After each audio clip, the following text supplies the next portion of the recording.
pumu e a whio e taha mai.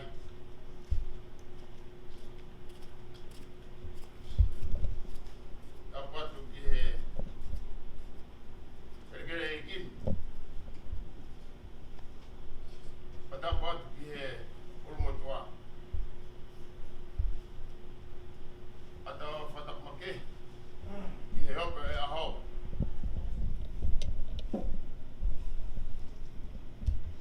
Tapu ki he mea whakaeke o tau i heni e. E tapu ke ui tau e maa e whanau paia. Tapu atu ki he ki mō tōko tau pēo mō rawa mai he hōwani. E whakaeke heka, whakaosi ai tamai. Koe whoho, koe pete ia. Aia koe TIKONI MANUPUNA o tau heni. Tapu atu ki mō tōko tau pēo. Koe tak, koe biso, tau heni, tau tōro. Ko sia e tangi tau kamata ai. Tau whakawhi i heni.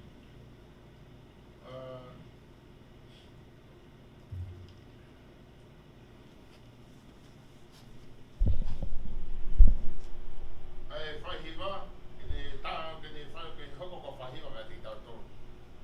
Aia ko Siosifa ka. Te kahiri ko ia, tau whakawhi i heni. Tai ki tu uruma. Kene wahaupa e tau wharotu. Te kahiri ia, te tau kopai.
Amerika maka TIKONI MANUPUNA e AHO ni sa me ua tolu pe hoku tau hia Siosifa EIKI te masima e whakatokoto au he ngai toa whakalau mo e taki au te ngai vai whakatokana o lau maari e o kune whakakoku e taki au e halau i maa o o ono winga e kuno mo whakakoku Io ne ongo alu pe te rea o malu ake ai a mate. E kai te mana wahe ki a kobi. E kokoe o kumateo. Si o to toko mo akau. E na kwake maake. Me te teo mai o ao ma te pile. Ka ho mai pili o si o eke. E panilolo o kuru. O konu ma o hua a e kuru. Ta e tau pili mai a lelei mo e alo whai o ngai a ho o hoa. No puede fare o si o va fai te o lau uo.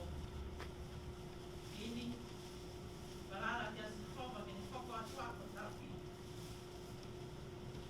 Fai o whanau ngāma ni tataki koe mo i whanau he taimi ko toa. Siosifa pe ho whakatua me he ana. Me he taimi e whaana ngāma. Ke tau loku. E i koko e ho maunoko anga.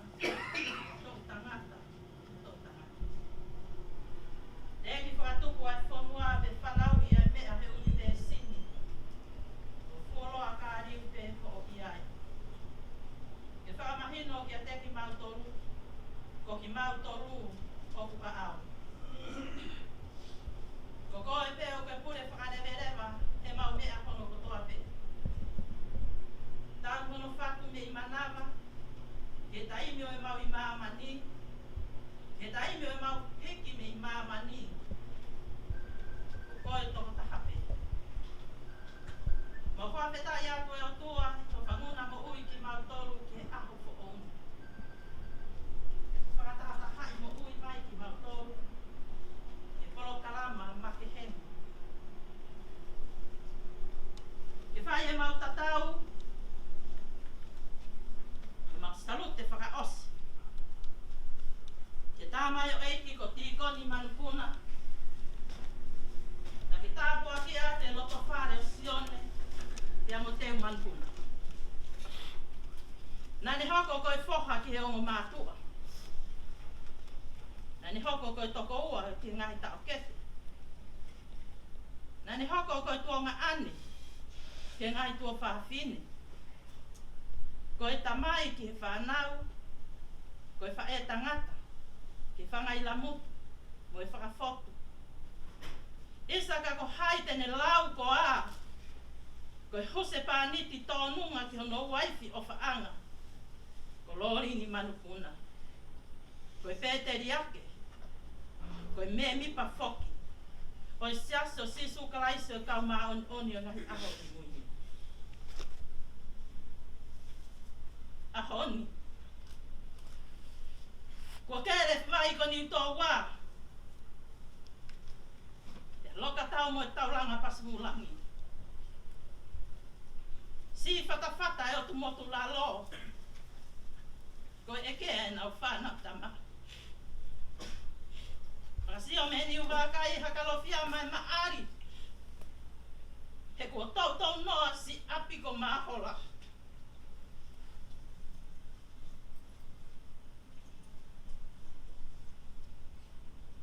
Ramua.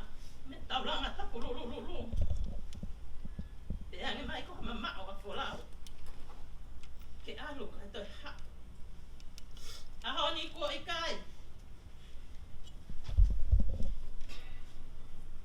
Utu fia e huelo ko hanga i. Mo api ko aho matawaka me wha ko tap solo wa. Mo se nau muno muna. Whaloa mai e kariloa. Ke tai olunga me mua. Ka kua ke hea e aho. Ko whai ka pakawe i kare he wawa ne tari hifo. Whakamore more. Tuku aho mo whanau tama. Kere aki taha hoku ngahi tofi a California. Ma fa feta ia to tua. Malo e mau tikoni manupuna. Hapa ia to e wito mo e whanau pa ia. Mo e hoko atu e whanonga. Ko koe pe hona tataki. Ko koe pe hona tauhi. Ko koe pe te ka whanonga ki nau tonu. I e hala whanonga. Hapa ia te whahu. Ulomotu a. Whamiri whae. Ka mai toinga e kai ngā pe mai siasi. Pe mai tewe whakamāwai pe moho tā mai o EIKI. Whakairia. Pe whakatoni ki nau tōru. Toinga ngai whatongia. Oi aho ko eni. Haere mai e o tua. O tataki. Ia ke loto i holau maria ia te kua tōru. Whakaua. Whakakakato i mau tō no. Whaki atu mo i mau moui ke mea ngāwe aki. Neongo ko kakai moui tai tāu pe ki mau tō. Mau loku mo kore kotoa e ngahi me anu. Ia sisu ka raisi. Mo mau EIKI. Mo mau whamo ui. Amen.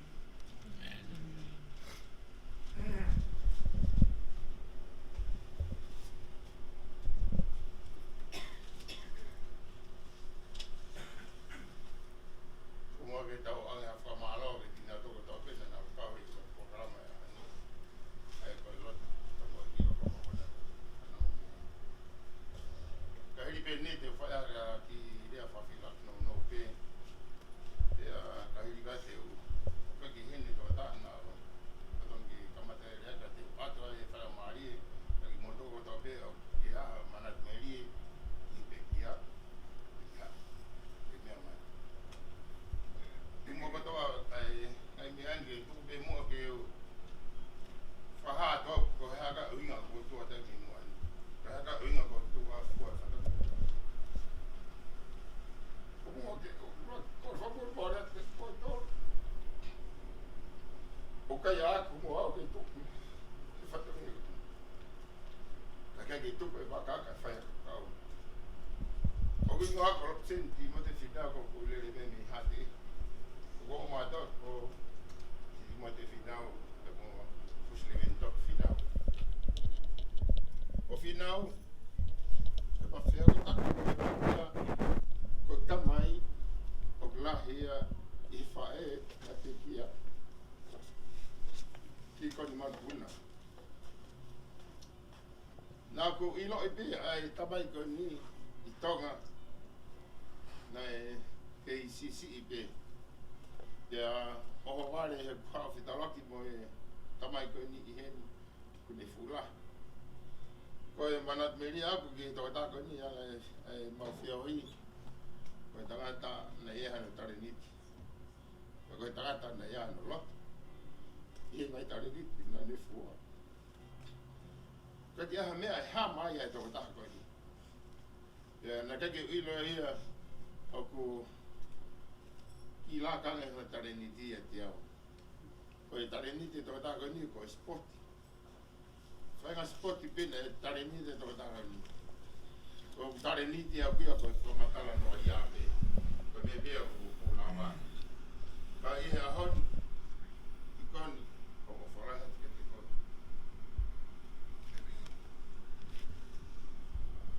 Alu peka mo te koa. Toa ale e ia ka toki. Te whainga atu mā toru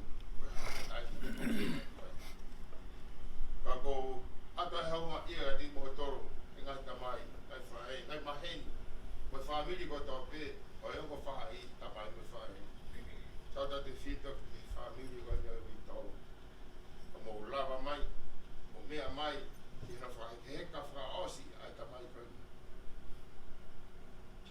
ko ka hiri pē tari aro koe koe tatami te ta osi ai koe honga furu noa koe hapa hi ngā ke whawhoki rewa ai taimi I programa ai ki sope koe ia koe ki hasho koe te tau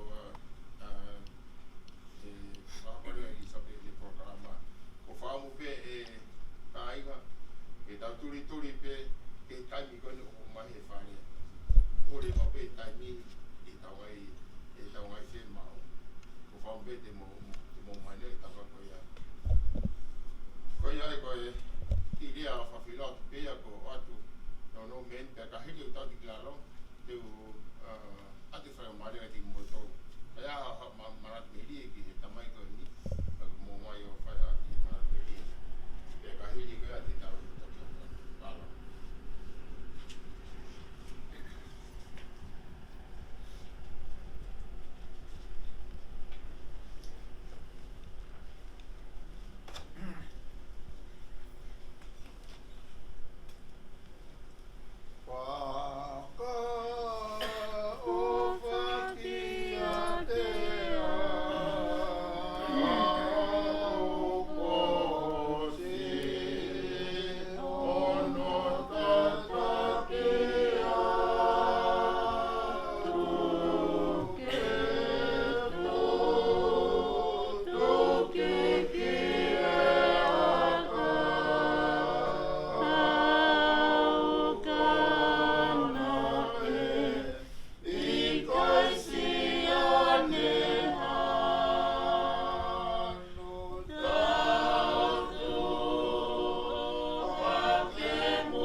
kau hiwa.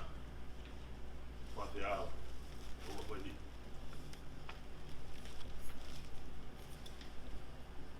O mautupu anga. Me he kolo tau ko pea. O mahanga koe. He kolo tau a tākai mo whae. O tākai. O ia mautupu anga. O na whohalahi. O moea. O whohalahi o moea ki. O kia e te au. Ai a kui pe o ki te au. E koe whohalahi o ki te au. O pāravi. O whohalahi o pāravi. O naua. O whohalahi o naua. O e tamai ia. E tamai wiki kono. Toka. Tau me whakatahai makehe ki kau tōle hoa tākoe ni. O tikoni manupuna. Ai o peo kuiroa. O siona manupuna. Nai mari mo teu. E koe whanau. O ia naua. O rahi ia. Siona manupuna. O ka ia ana Siosifa. Ana Siosifa ka Siosifia. O e pene ki moko puna o hen. O e ngoko mele tupo. E hoko ai whini motoa o ngaruafi. E hoko ai e motoa o pāravi. E hoko ai e motoa tupo e motoa koni. Gulu motoa. E motoa e ko whitongi mai. Naua. E sisi taha ai. Kam si kona whahu. Kone whae ia. O tua sisi. O anga ia tu e mo whamiri. E ka whanau a teu e toko ngo furu. O lahi taha ai ko lave loto. E ko whika ua ki ai ko tahine ko moota. Ko whika tolu ko tahine ko ana. E ko whika whaa ko tāmai eiki a koini o toka ni whatataki tau tolu. Whika ni mā ko tāmai ko ia ko ne hiki atu moia. E hoko ai mo ki tahine o lata tonga. E hoko ai tahine ko tonu. E hoko ai mo o mahanga. E tamasi o Alaska. E te sisi taha o mahanga. O ofa moriri o. O anga ia tu e whamiri. E aho koe ni. O anga ia e maututupu haki. E maunofo pe. E tofia o mafu. E kai ke ilata tamai. Ui. E nofo i pea. E ne hiki mai nofo tau. E ne whae to mororo. Unga ia mau hiki mai ki ai. E mau kere kere aka to mororo. O mau nofo e pe whaako tau soro wā. O ia o whalahe ato motolu. I kaunga ongo. A mea whakaeki e whia. Pongpong koe ni. Ta mou mea mai. I tau whakahe keka. E o whalahe garini. Malo no whataki whatongia. A pe. I toko ua koen. I ma kaunga. E toko ni aki.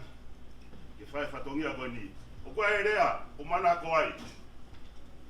O kuia e mea kui koe tonu a pito. E kuia e mea kui. Koe rerei. Koe rerei e ne whai a honi. Koe hape mea rerei. Koe mea te tau whai. Osi mahina tonu ia. Mo toro ko mo ilo e ngai mea whawhamiri mo mea kotoko ia. Koe hape rerei taha e. Ala lava. E au mo toko ua koe ni. E whakato atu. Koe mea ia. Fie mahari ke ui tou. E whakato atu. E whakaheka. Kono oa. Ofanga. Ea e rea. Mo e ofalahe tot mūtou. Tau hoko at pe. Tau ake. Whakate whatongia. Ofan.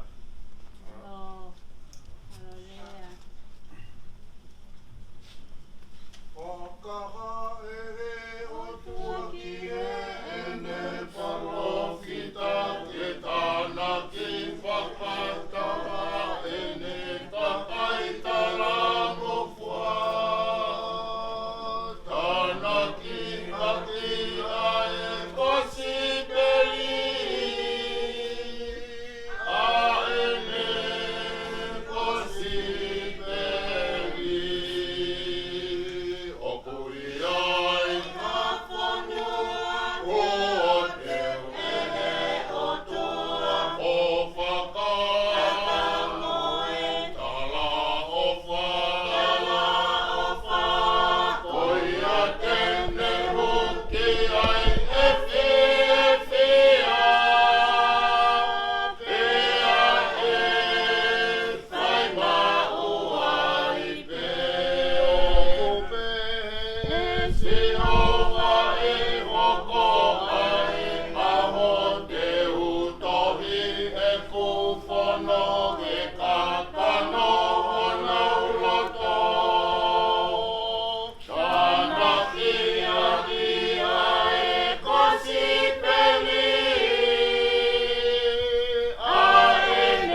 mari ki nā tōko tāpe o kua nā manat meri ki pekia e mo kataki mai ki moan ko e taimi ki tā tūturi ki taimi ka hoa fōto noa kone ko tā osi e ko whampeti mo tūturi ki taimi o atu ai pōre ma pēr taimi e wharimate ki tā tūturi ki taimi whaetano a manat meri ki taimi e malo.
Ko mana tu meri e ke popoma.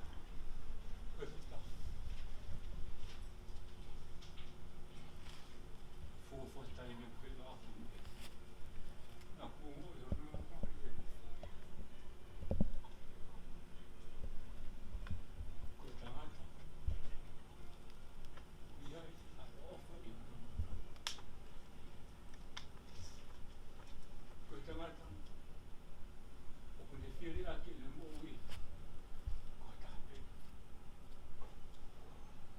ma felo aqui ne tai ko ki maua ne ta ki tawa a to ki tai ki mama a hiria ki tawa a mu ne ta tomi tai ta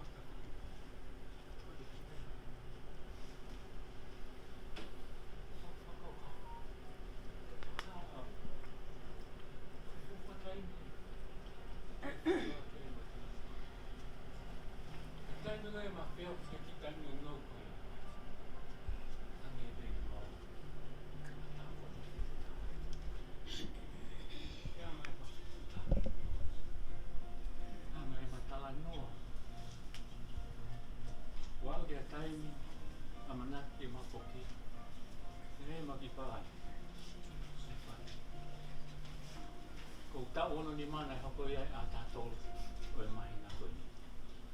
Pele hoko be ia I aho na mapuna mai e koe mapara ni ia. I hao, hoko ono ni mana e o hao ki ina. Koe hape na mea, e ma whiwhia he. Ahi ahasi, e hoko e aho koe ni, kuma o e o ngongo koe.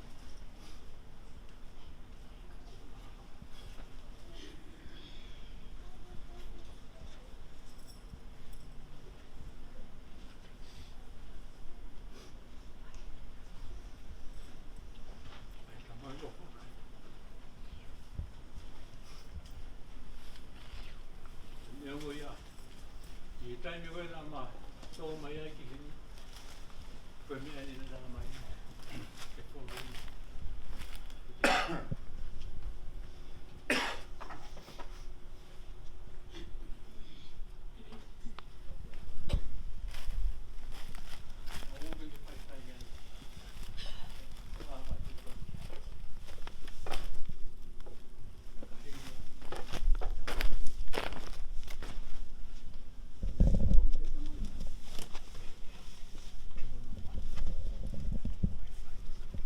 Family ba makain. Ko e ku iheni. Ko ui. Ko ofa e kamai koe. I koe.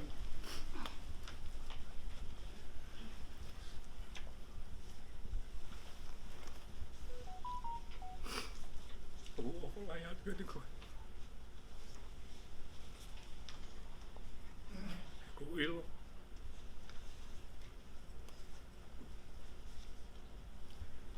E o ho o la. Ko iheni. Ke whaade kua whamalo ki te koe.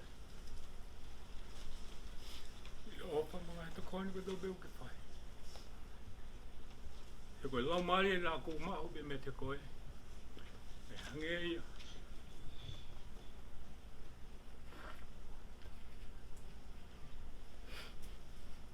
Ko e ako nā ki nei whai. He whakamo'u i pia ni toki awa ke keni tamai. Ko e mea pe. E ilo i ki moua. Ko e kaua ko ngā. Ko mu peo wha. Aho ni a tikoni. Ko o wha. A wha malolo taunga ki te koe. Ko e ofa bunga he toko ni ko tō peo kuki whai. Whamara more atu. Ko mo tua. Ko toho taimi mo kainga. Kai he ofa o ko ungoi. Ko koe lau mari o e tamai koe ni. Ko ia o ko whiawhia heki o kawhata. Ia na whakaheke heka e ne wholau. Tamataku maa wai. Ia hoi. O whalai atu koe tiki mō tau. Mauro.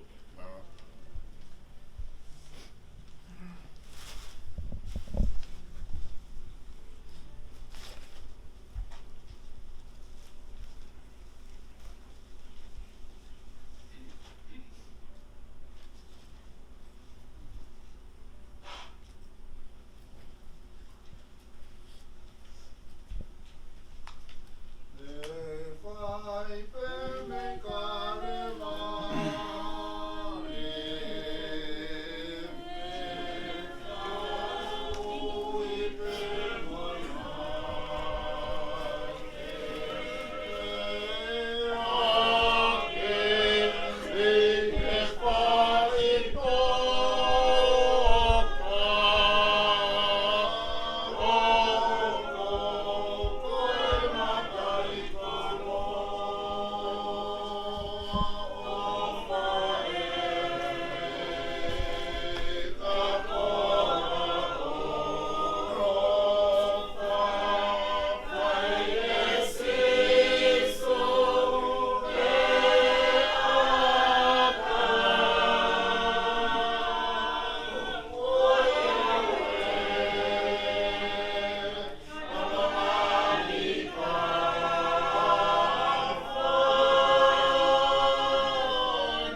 la me e o he koa o whae ka koha o whawhai e siso he aka oi awe o ngahi ka o le mamahi kai tauha o ngomai AHO no whetakia ki tape toto he mo'onga o e whakatau whanua o whae ka koha o whawhai e siso he aka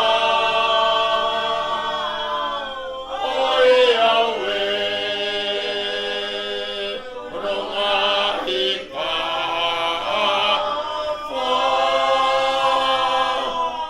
ne mamahi kai tauha.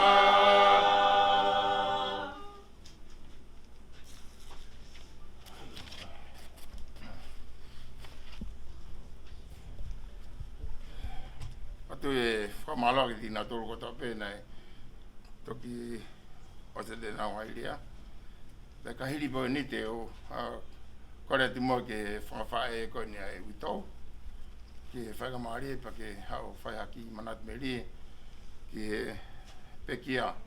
Te ka hiri koe ia te nongai rea te tau whawhe e ne ai whanau ai pekia. Una hene mo ta toro. Ke na whaiha rea whaos. Kamai ko pia kahiria te tau ki toki hoka mara.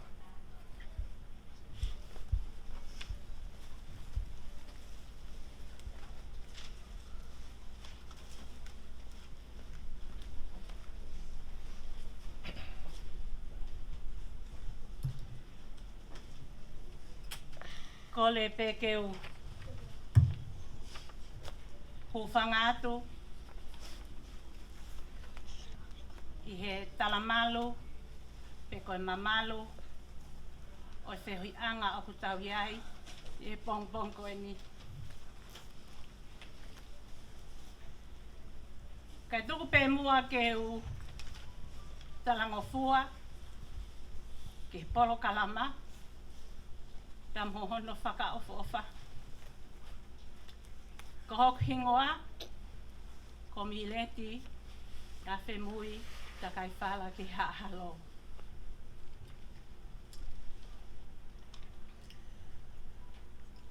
Ko e kulere mai, mo e hoa o whaanga, o tikoni, tanea, lolo paongo. Vai ko oa.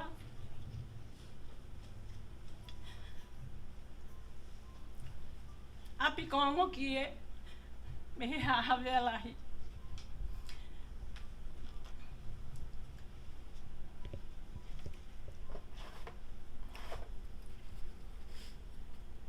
O kuango, pe auhu. He wikai ke toi ai hatatau e manawa e whae. He koe mafu ofa ia, pe awhitaha ke ofa kalaisi.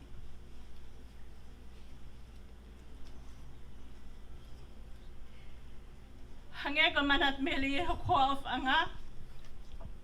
Ne mai hene he tau kosi. Koe ne tok wheilo hake mo tama e koe ne. Taimi ne ma hoa e tō tahani. Ko whanongo mau pe hok te ringa.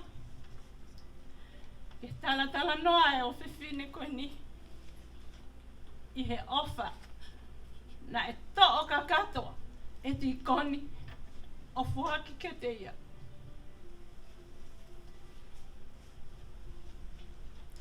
Pe au whakamoni. O au ke he ahoni. Nā ku ilo pe au, nā e number 1 a tikoni. Au kai keu lawe i pe ku kei heni. Ka, koe number 2, nā e awe ka katoki ai hano foi mafu. Uhinga e kutu u koe whae, pea uhinga e kutu u ko hok whatongi a koe whae. Lawe hokoa, ko whaafen a tikoni. Mo whoki, pia te ke ha, ko ta uanongo fulmanima, ke ta kai pakape mo kai uo. E eku wakai, ke he mo uia ta mai koe ni, na e nofo kakalaisi. He ko uhinga ia hoko e me palani, ko tui ka pana e mo uia tikoni, hei kai te mai heni. Hei kai loto whanau ke mama wahe. Me Nusila e taimi koe ni. Ka nai hanga he ta mai he wani o whakahoko e palani a tikoni ke mai heni. Ke tuota whaaki he o whewhine koe ni i he mea kotoa pe. Tikoni ko whakaraulau noa ai whangawhae he. Ko maurele i taha pēni i he hauni.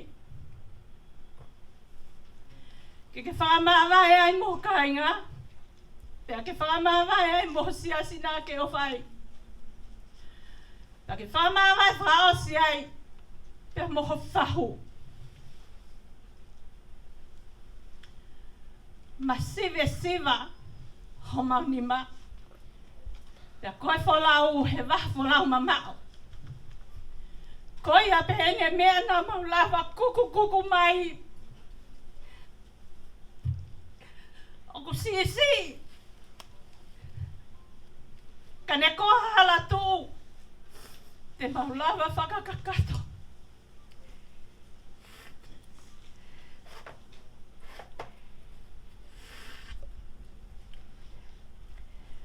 Palani ke matok whoke he tokonaki. Tikoni ku ke iloi. E tuku pe koe ki o api bau. Pea mawhoki he pōni. Koe ui ai tamai e wani au kai tuu. Ai ni whituku tuku. O tāri mei o kalani. Haki moko puna kua ui ke whoki atu.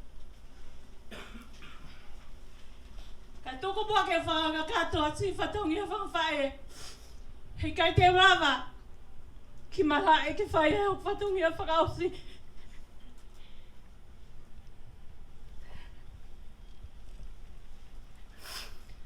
O kuia e ki toko toanga o tikoni.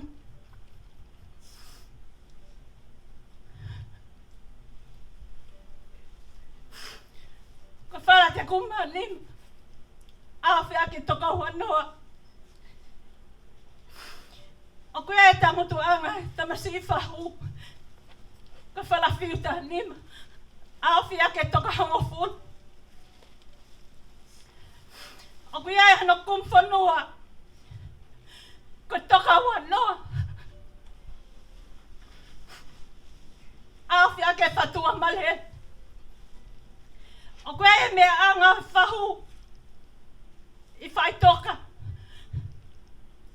Ko toka hango fulu, awhia ke whatua malele. O kuia e pūlo o tikoni, ki whai toka.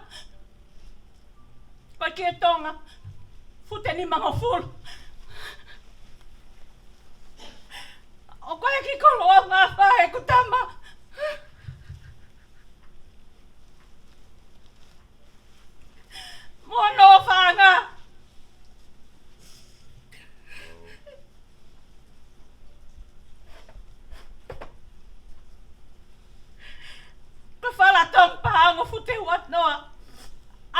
ke wanga komi. O kwa no fetau ke malanga aki ka mohono veili. O kufua ki moia. Pea kwa no fetau ke whanonga moia ki whaitoka.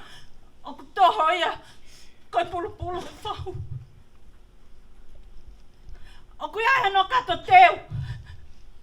Ko hono whakamoko. Pe mahono kakala. Ko tui whakakai ki ai. Mihe api. Nai lata ia toko tahani.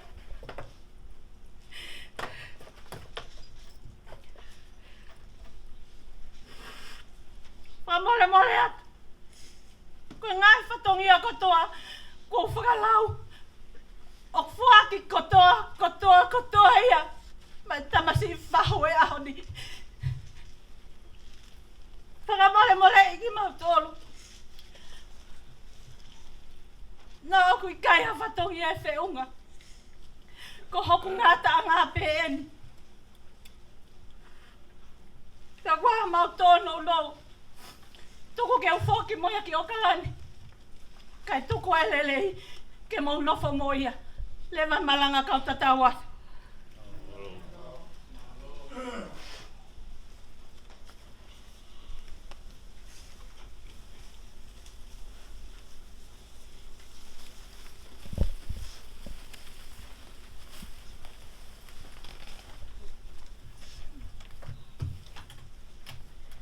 And Jesus said unto her, I am the resurrection and the life.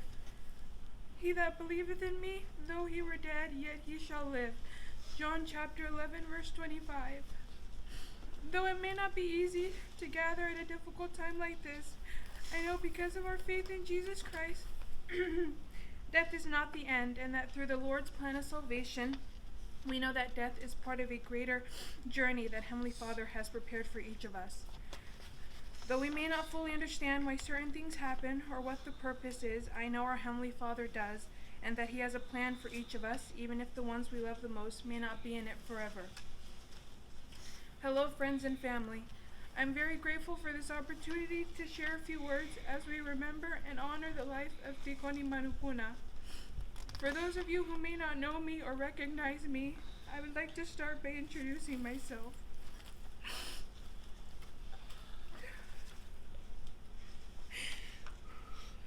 My name is Olivia Otuafi, and at a very young age, I was adopted and raised by Tikoni and Olivia for the first few years of my life, and from whom I received my name and my love for volleyball.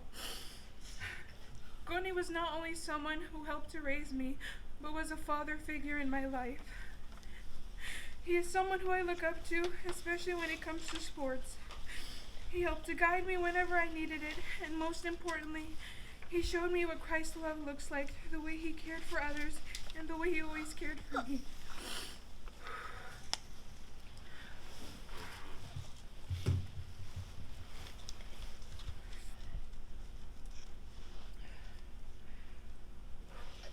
When I think of Koni, I think about the way he impacted my life. I remember the way he would support me when I played sports, when I wrote a talk, or even when I just needed it. He always encouraged me to continue to do good and to prepare to serve a mission because it will bless the rest of my life. Koni was never mean to me. In fact, he was the exact opposite. Koni would always spoil me to the fullest. If I wanted snacks, we would go and get it. If I wanted new clothes or shoes, Koni would look through them with me. But two things that Koni always had that is far better than anything money can buy is the love and time he had. I recall so many memories with you, Koni, from when I was a little girl, running and jumping into your arms, to when we would talk on the phone about what we did that week or planned to do. I remember and loved all of your visits, from the family events to the ones where we would sit and eat loy hosi or just hang out with the whole family. Knowing Koni was going to show up, or seeing him in the crowd at games and middle school graduation, meant more to me than he probably ever realized. I'm so thankful for everything you have done for me, Koni, big and small. Every game you attended, every time you would visit, every phone call, every word of support you had for me will never be forgotten. Koni, no words can begin to describe the amount of appreciation and gratitude I have for you. I'm so thankful to Heavenly Father for giving me the opportunity to have you in my life because it has blessed me in so many ways.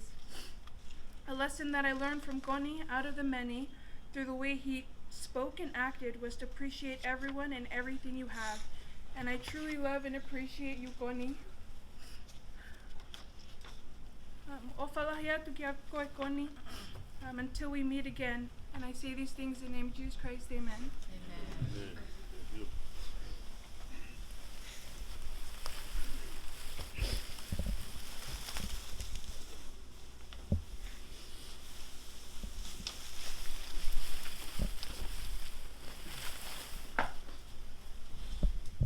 Brothers and sisters, aloha. My name is Oli Koni, and I am the son of Oli and Tikoni. My story too is similar to Oli. At a young age, I was adopted by Oli and Tikoni, and this is back when they were in Hawaii. And it was around the time they moved to the mainland that I stayed back with my biological parents. But I remember when, at one point, when my parents dropped me off, I remember with Oli and Tikoni, I would cry, to go back to my biological parents. And at the end of the time when they're leaving to Hawaii, or when they're leaving to the mainland, they took me back. And at that time, I cried when they were leaving because I just wanted to stay with Tikoni and Oli. And of course, I was just messaging Lini earlier, and I told her, I don't think I'm ready to speak. I don't think I have anything really to share. But of course, as Baby Oli, sharing her story, all I can think about is the fond memories that I have with Oli and Tikoni. And Tikoni, before I would stare at him, he would scare me just by his stature and how big he was. And when he would snore at night, I didn't know if it was him or Oli.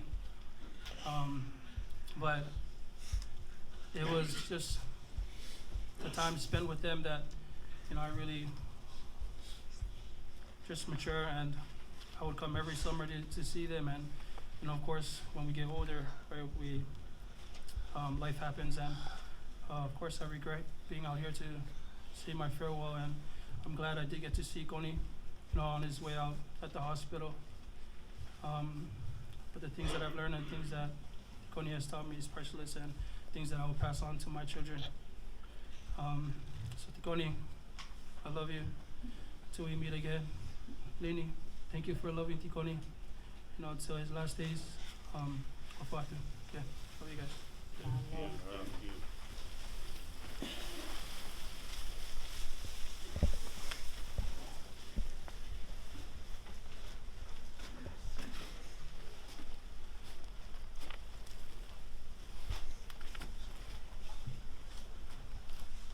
What?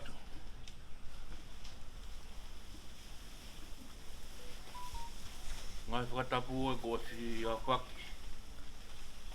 Kara mga bui. Ike paharea ko wapapatweni ke pekia. E tau ke tikoni.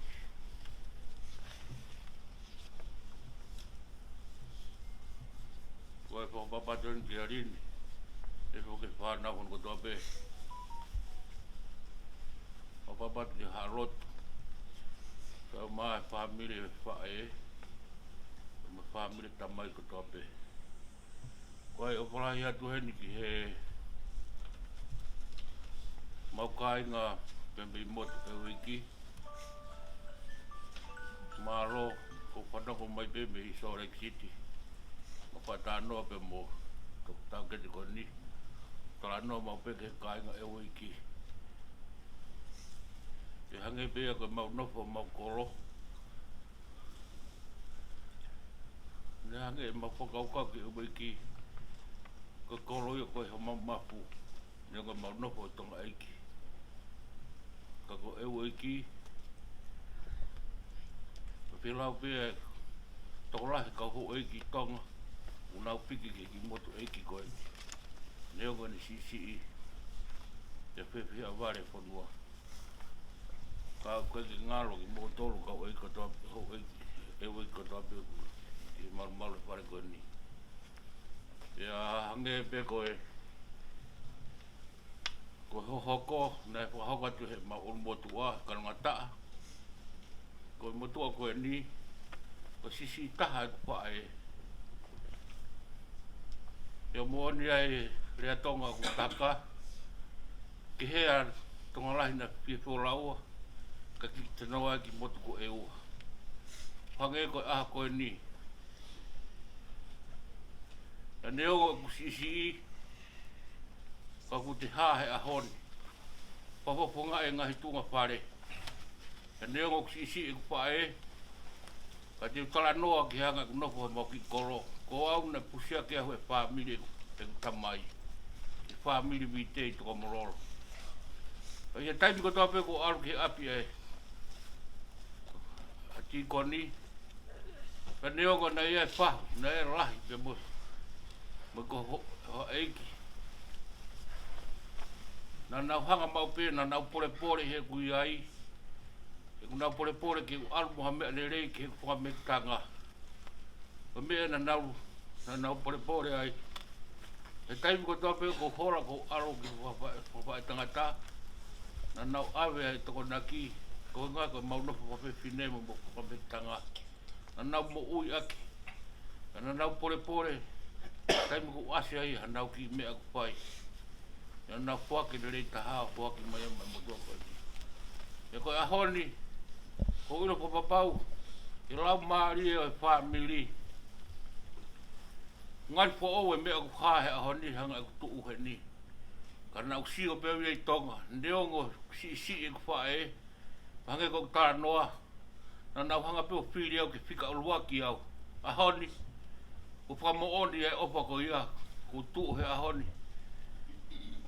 no ho sore ki wale pe ko ta ma ki tanga ki to ko ni ma ta no ke au o wale rahi pa no mai si puke rahi e tanga ta e ta ngari ni ka aprosi e tara mai pe tikoni ka pa e maro pe ta atu tikoni pe mo tuani mama ki pe mo hoa toki hospital sisi e aha ko ia ka mamlere mai e maro pe hawa ku hoa ku ne me hike pe hen e mau ku ha lolo ko me sore ki ka nau pega mai pe a honi ia pe ngai fare mga te au pe te urawa ha ka ko pe ko ha me ka no fo ai ka alu hata hake o pa ka ponga ia te alu ka he ko ko tau potu ta heni i amerikani ki he toko ua e wharangi e toko ko ni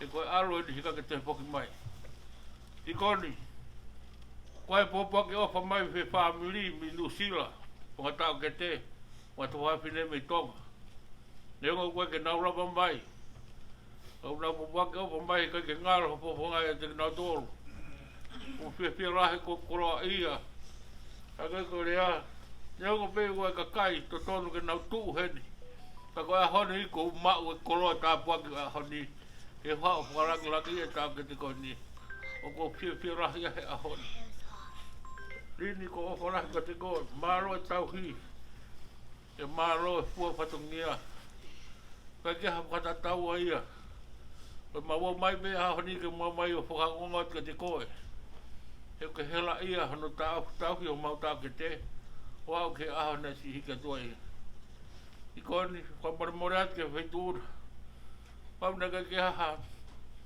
a tokoni mai ka te koe ratonga ho kei mo ui ka nau nofo pe nau ilo e pea ngai ta nofo he ni mahino pe ka te au a ngai ta tuu e ponuani ka ko opa mua ue pe he taimi ko tope neongo mamao e whitu taki ka nau opa maua pe ka kia poponga a hauni ko nere mai o mai ki heni ko o pia rahi ke whakamāwai me whaitūna hei kai ke ngalo e whaitūna he ko ilo nere ko tau kati ko ni ko tangata tare ni tieri ko mau whonua toko mororo turo mana ko mau tare ni ti ko volleyball no one will talk about volleyball in Tonga But except tomorrow tulo ka mana. Pa upe ia ki kirikiti. Ko to taha ko ni ka ke toi hame e ni pai.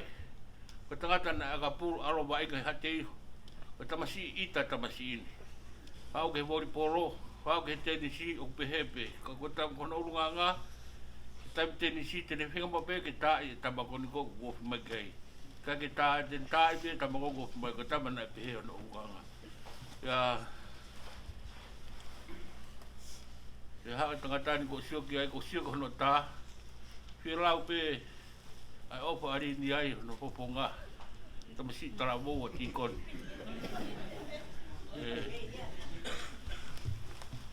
e ko ia family o ko kolo ia he ahoni o ko ha o ke poponga e family ne o ke mo o me tanga ia tikon ni tonga kau kai foke na lau na tō hao ki heni. Ko au pēnia ko heni ki whapaponga. Ko mautano mo whangatu whawhine mi. Wa maro atu pē mo whaata mai ka te au. E koe ka kaiwhi whine ko mo tōro. Ko au pē ko whika urua ki. Ko haiti nita e ke i au heni a ke tau tū. Reo ngā mo tōro ko whangatu whawhine. Ka ko hai ka te hati taware a. Whika urua ki pē a proximite ia me tūro ka mana.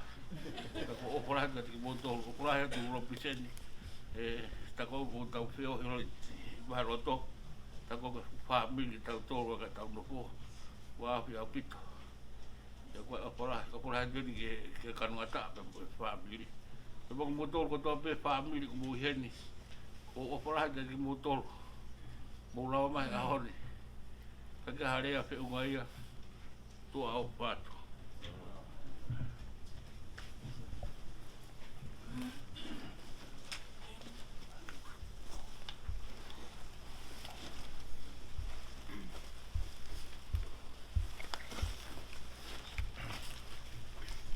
Ke o whanga hei, ka hau whamaru. Whapapatu ke he whahu. Ka mahai. Tamasiko. Tikoni. Tau I heni ai. Ka kutu e ho. Whawhonga.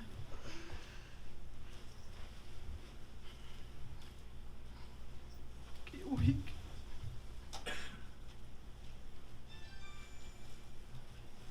Nei pusak. Elini motiko. Ko tama e koni wale ia e lea. E whaha te mau. O whalaike koi. Koi. Malo off.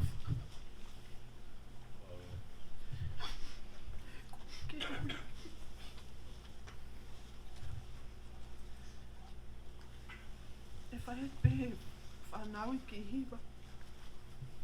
O whalai aka ki moto.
pena e taka sina pahawa te mo toru e whangawhae ka mai whanau te ko tui pe o ape taimi o kai e ko ase ni tana e ngahi mea i loto ai ka tuku pe mua ke pure pe mua e taimi ngā koe tau whare koe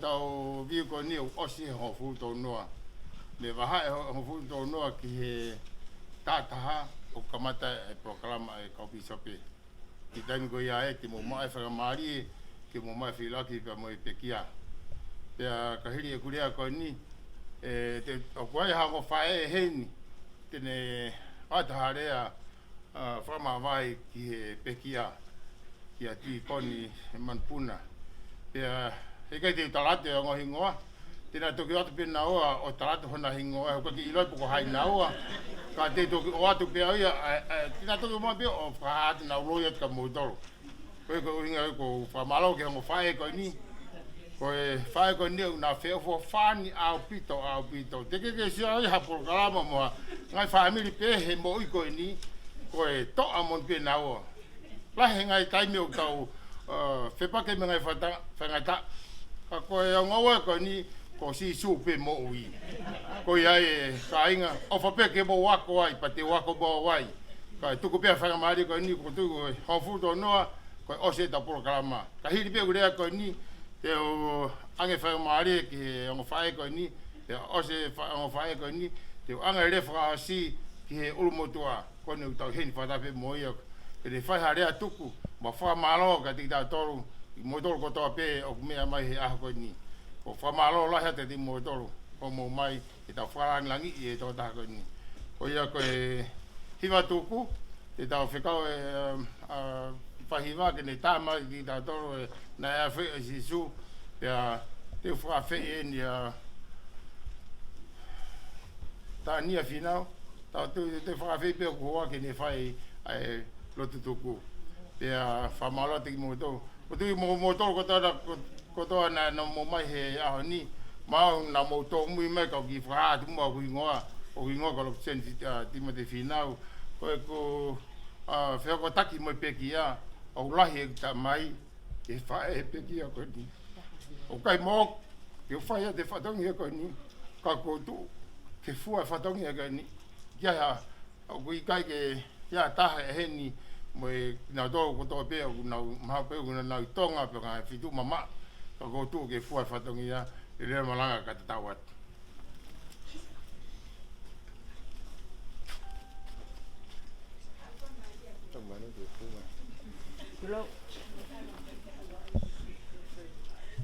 tulo kau paha ke manatu mele ke he poifeleni oku pakalea poke MC kongo fefine ua o whaanga o TIKONI ko koe kene ilo tolue o whaanga TIKONI koe best love pia moe second love pia moe girlfriend ko mi koe girlfriend we always mau o whani pe foi tui maskatia wa ko ia yo ko tu ke whakahoko atu ku hingoa ko Princess Rosemary Cinderella Titanic ke Obama TIKONI matema atom wa ko manat melie ke he totaha ko ni o ku mau nei pape o ku hangi pe uia ko ko si pe ia ori pe mo ori minaka pe mo lini Kolinita Manupuna ayo Manupuna a ori ke manfalaya Anita Pagwa leva ko girlfriend my boyfriend name is TIKONI he live in Amatoa he's a big boy and a big girl. My boyfriend name is TIKONI. One day he gave me a polo. One day he gave me pea. One day he gave me 25 cents and kiss me. Or that they for free. Ko show yo fai ma pe ka TIKONI he ko alo o ahi kai ko na api. Pe po ki fare mahaki na e to ta ko ni na os. Alu e ke alu.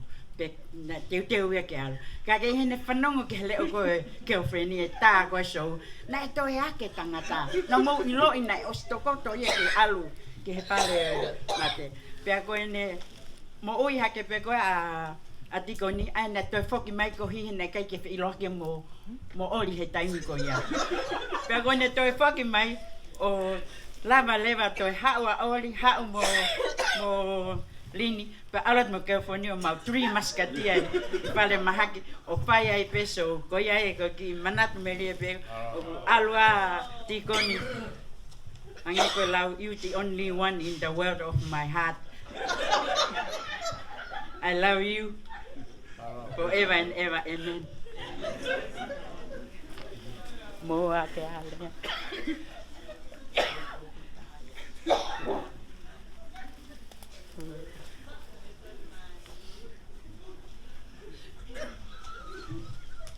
malo lele family ko tu pe ko la he fa henga pe na wi lo ya ko fe fa fe lo ke pe au ko ko Olivia fora mahina pe a na ku ta kai fa la ki pe kia i he tahi wa walu ki he wa fe ta fa ai ko ta wene wo na mari ki he pekia pea time now mari ai mo to ta ko ni na ha ki Hawaii pea time na ma Hawaii ki Hawaii na ma hanga atopo ai ki tamsi ko ni ko lek o ku he ni me Hawaii pe mo ene fae na tau mai ki heni ane po pe ha e ua fe hongo fulu na faile ai ki tahine koni ko Olivia Leka o ki heni mo ne ngo matua si mai ma pe mo eti o tuafi pe na hanga fa hingo mai ki tahine koni ki te a pe ko o fa nga ne pe kia ai ngo ki tamai ki ko ni ilo le pe lin tai mi na we ke tu nga ko ni mo wi fa o si ai pe kia ne ta nga lin ka te ke wa ko ni fa le ma ha e tai mi na ma ha o atu o si e ta o no fu me te rico si oi che tu ta kai ne one ta fai e fili kana e hanga he ongo ki ta mai ki ko ni fata ta hai pe mau morin peha au ke tai me mo ie to ta ko ni le ho la ni ke fa ho ko ai me ko to be na fai ke to ta ko ni kana mana fo pe fa le mahak mo o fe fine ko ni pe mo fo ko ni ni lava mai mi Hawaii ni o Siosifa be ai ta mai ko ni ki ha tai mi ke to ai mi sini me te ko fa malo ko hinga ko din ko ne lo to de le be ke mau pe tu ta e fe fine ko ni ke pe kia pa mahalo na lo to le be ko hinga ko kai ku ke to la vai ho a o le a ai pe kia ma pa ka pa na le pe te lo to din ke to yo fi mai ki pe kia ko anga pe ta fakakata kainga ka ko ai ki ulunganga o pe kia ko to ta ofa ko to ta hai o ki fa ale ia fa long pe ne ofa family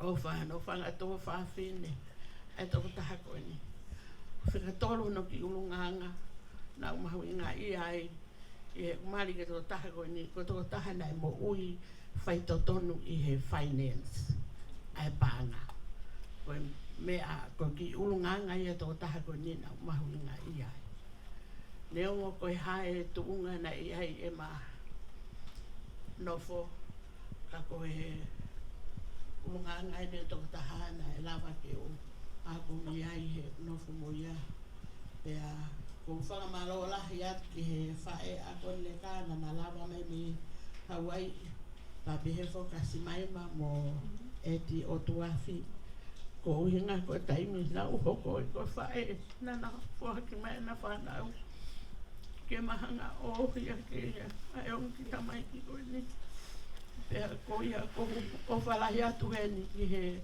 family ko whakapa ke whahau tamsi ko approximate ta behe fo ke he urumotu a kanongata ko o vale lahi e kusio ki ai ko e tuunga e lotu e AHO ni ko whanong ke ne lea pea ko o whalahi atu ke he kainga lotu pea mo e family o lini whakamalo atu he ngahi mea ko toa pe ko e lea ia ko whai o whaat malo.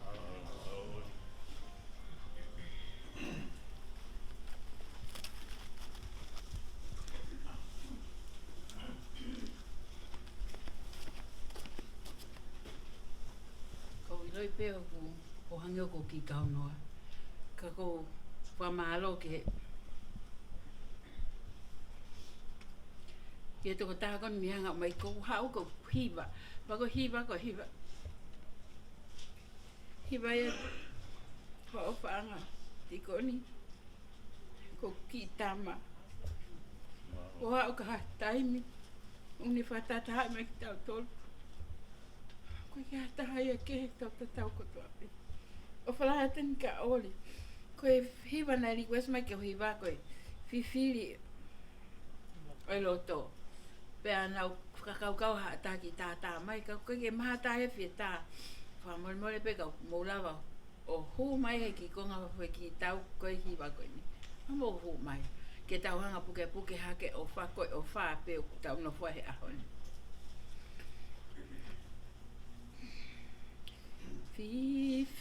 Whiwhili e loto Tani lo i mata Pepa ki mo e whili Lahi ahi Ka koe o tua O kune tokana Tene tokoni mai Ki he kaingata O ikia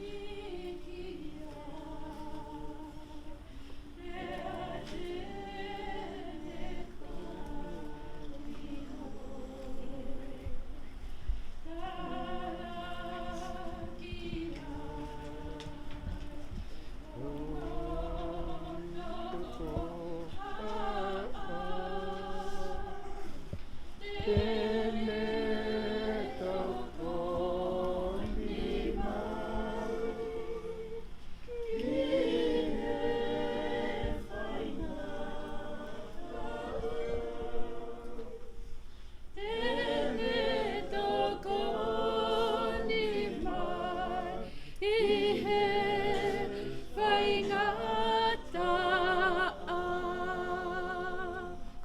Malo pito. Ova tikoni.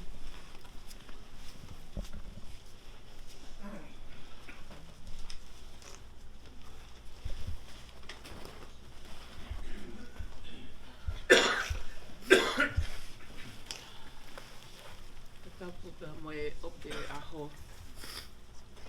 Heke kautaki no mea he whataangan. Ko tupe o whamalo, ko ngā koe api o taimi.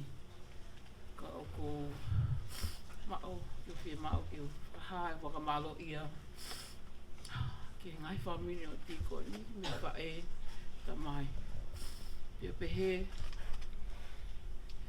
ka ki lawa lawi ngā nā tō hataha ka nau tō tahu ia nei. Pe whawhamalo ke tuoti.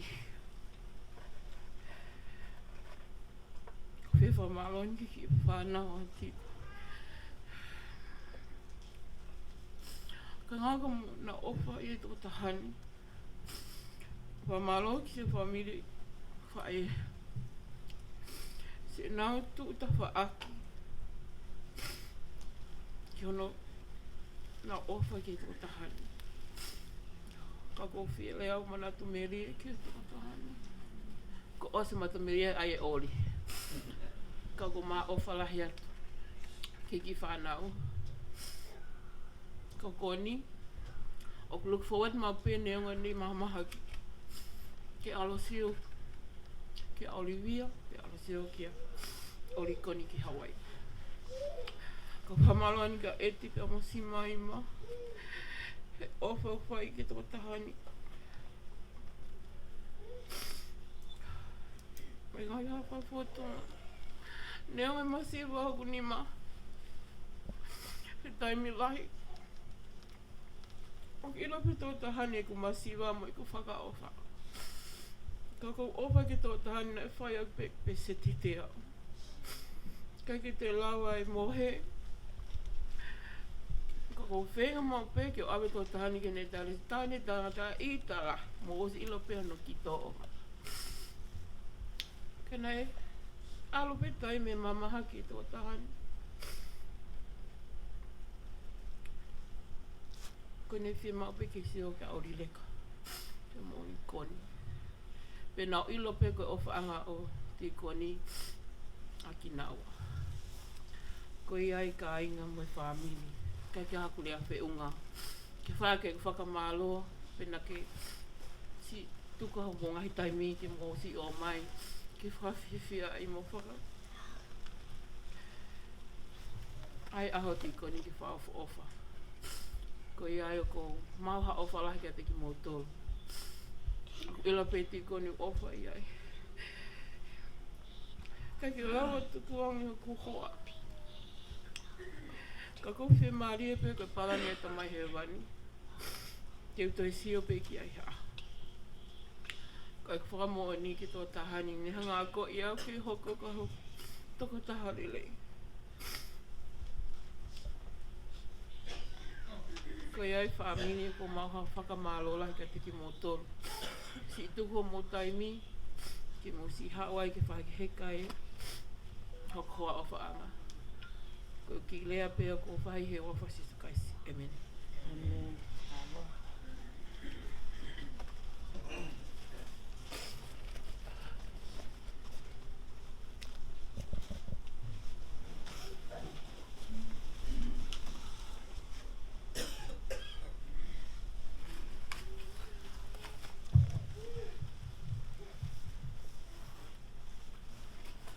Ko whamormor pēka e wakata te ngai whatongi ai hoa. Te tala he mo ka pui.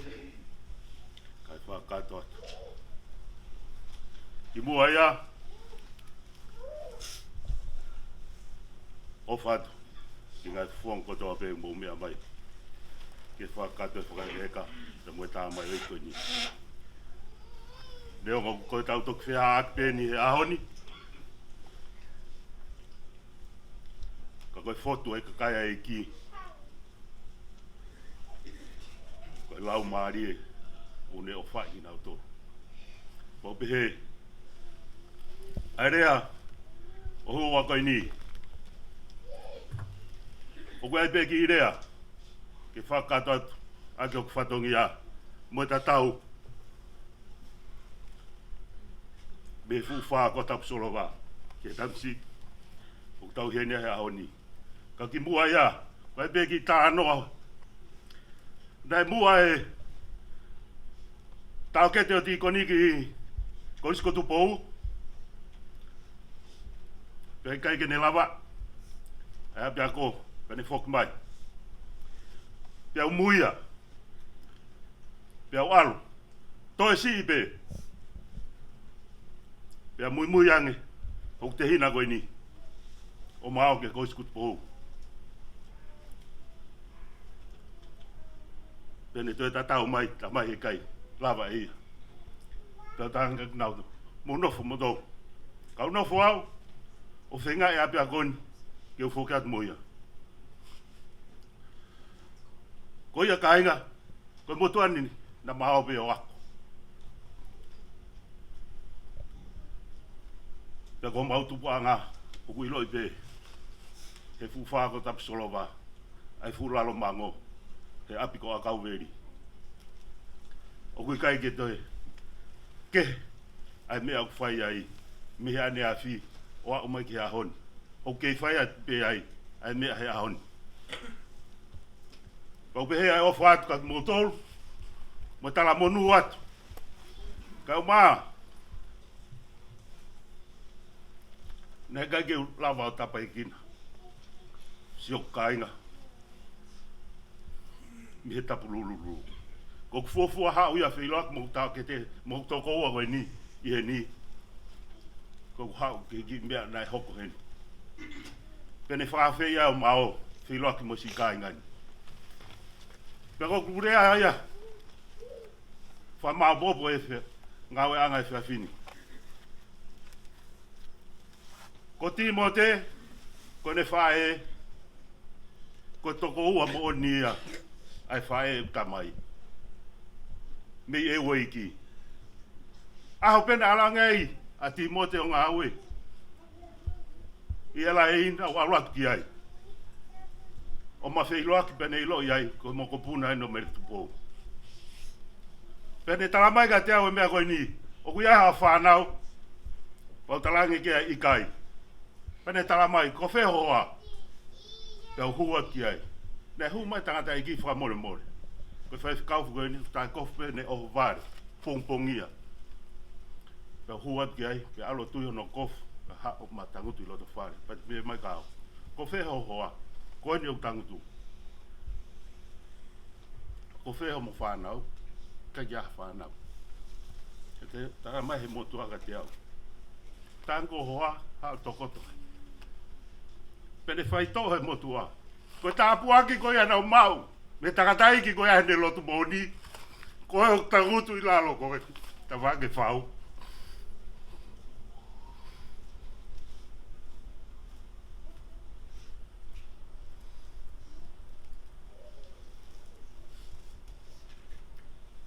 ko e ko fa tu ko kai no ki o ka ki ngalo bo nga e mai si kai nga me vai ko puna ka uma sila pe lua ke kai nga fae ai pe kia ka uma fu fa ko tap solova o kuna u te ni hia mai si ne fa na utapa ko hola he I kare ko ia ko fa ka motor ko to ape ki le ape ko ni fa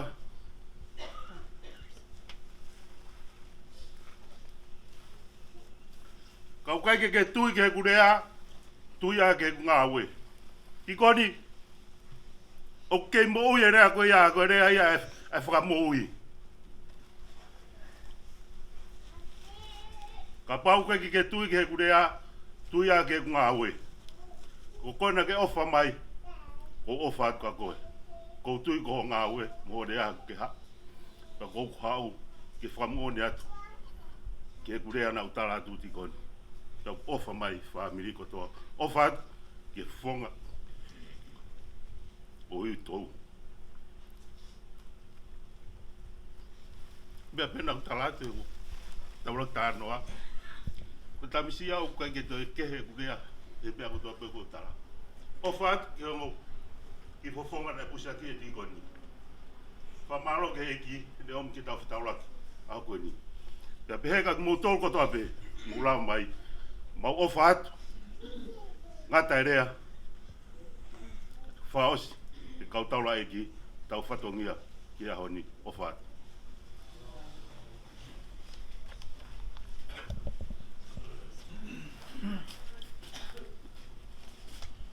na e a fe o e pe e si so ko a fi e na ma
O dua mafi ke mau tamai ka ngata afona.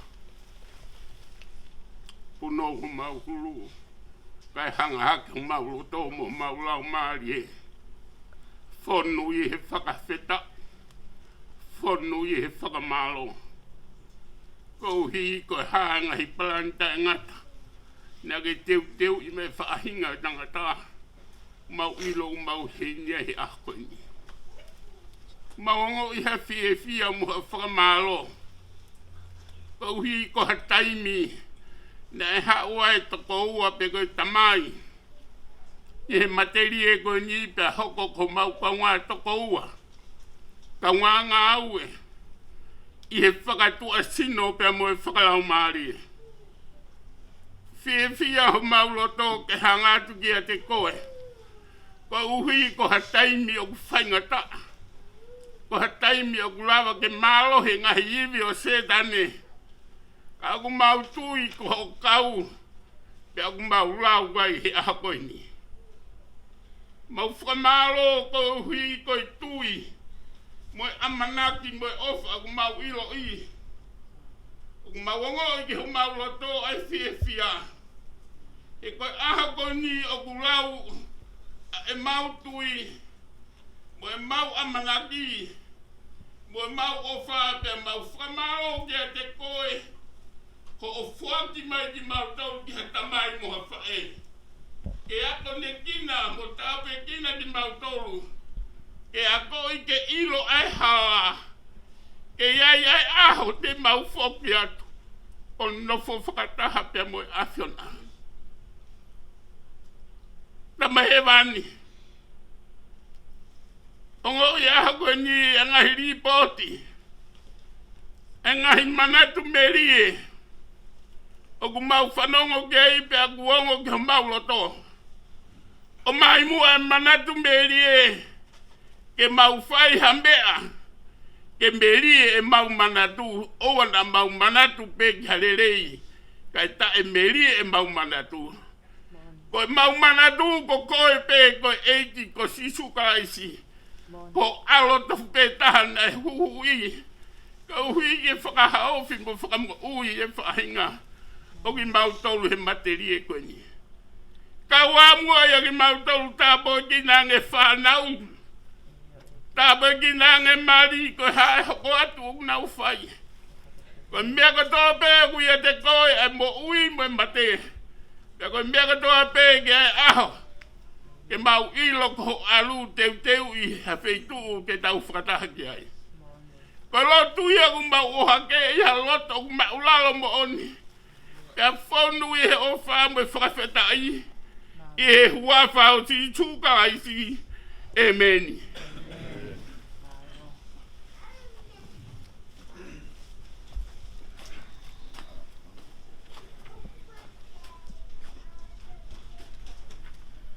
Ko malatu ko lawa e taunga I pokalama.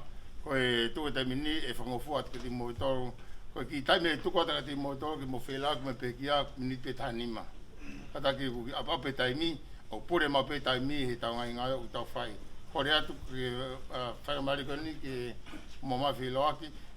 Min pe tānima whoki rewa ai taimi ki kaupisope ki na whalele ngai pokalama. Maloa piti.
kore atu peke e kau kore tapu na o si whakawhai ke nau mea mai ki mua o si o te teo te peke ia mea mai.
Kai ngalot pamiri mengahi mahe malo ho mule rei ho pasia time ke kamata ai por kalama ai pisope ke mea whakaeiki o TIKONI MANUPUNA o whakatahan o ku toka ngai peia e Palestini nuku ngatu vai o Auckland, Tongan, East Lake.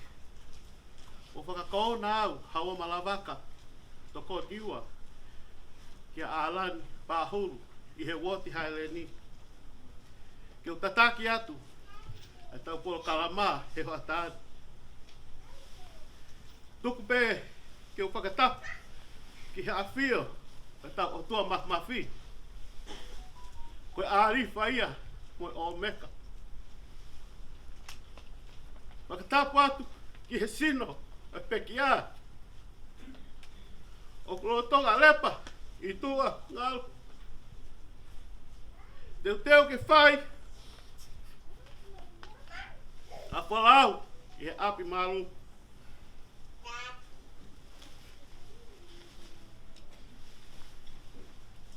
Kai pehe ki he witau.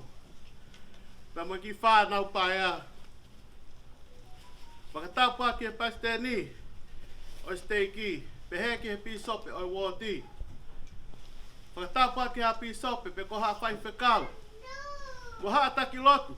O tau lo nuku I he malu malu. O kere kere tapuni. Whakatau pātu ki he whahu o AHO.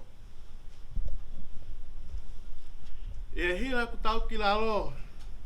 Te tau whakawhei atu hene tau whaihiwa. Sin tsa fo ki moana.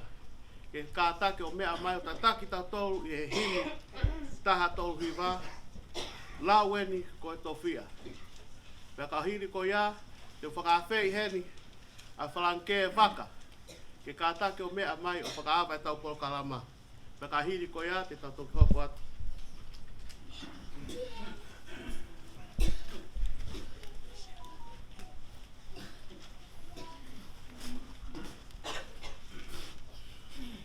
Lau eni ko e toki ane o ngono le si taku o pau ke reke ke nā whai ke to o mea te kita ko toki I loto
Ia ngai whonga hefo me hoa whio anga maa mo maani on.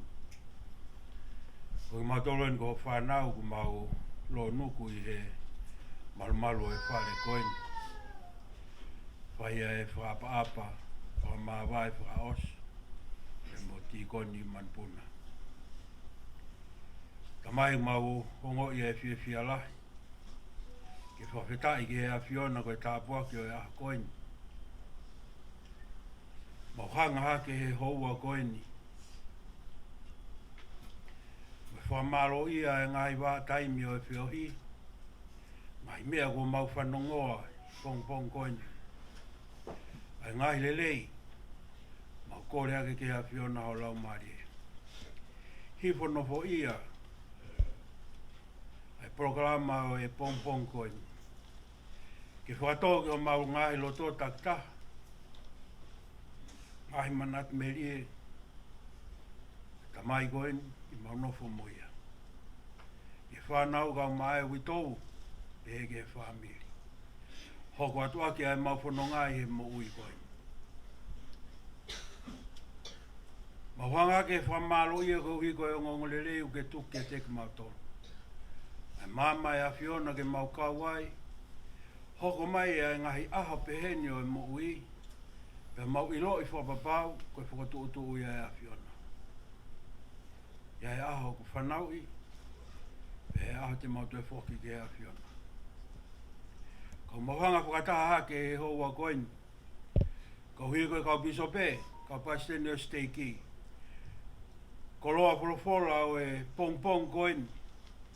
Hifo lau maari e o whaitokonia ki nau tolu. Ia ngahi mea e lawa ke whakatoke o mau ngahi loto. Ke kaua e lau maari e a whiona. Ke whakamau ko mau ngahi loto ke toko nie ke teke mau tolu. I e whanonga ko mau whai. I e mama koeni. Tamai e wani mau hanga hake. Ke whai tāpikina ui tōu ka mai whanau. Ma whamawai e oua koeni. Opa ke kau e a whiona. Tuku e ngahi mea ko tō pē. Ke whalala ke e a whiona. Ke whai o mau tataki. A mau mui ko ho whanau. Ko rea mui hou mau whai wa wha suklais. Amen.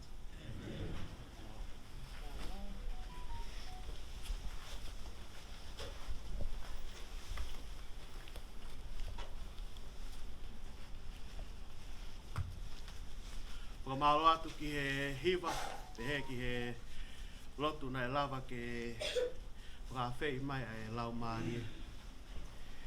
Te tau whanongo ki a rea whakamanatu mea tānia, whinau, mea ka hiri pe koe rea tānia, te tau whanongo ki a rea mea eti o tuafi, mea ka osi pe koe ai rea eti o tuafi, te tau whanongo me he pisope ai pekia. Ko pisope alani pahul, me ka ospe koe rea e pisope, te tau whanongo me ha hiva.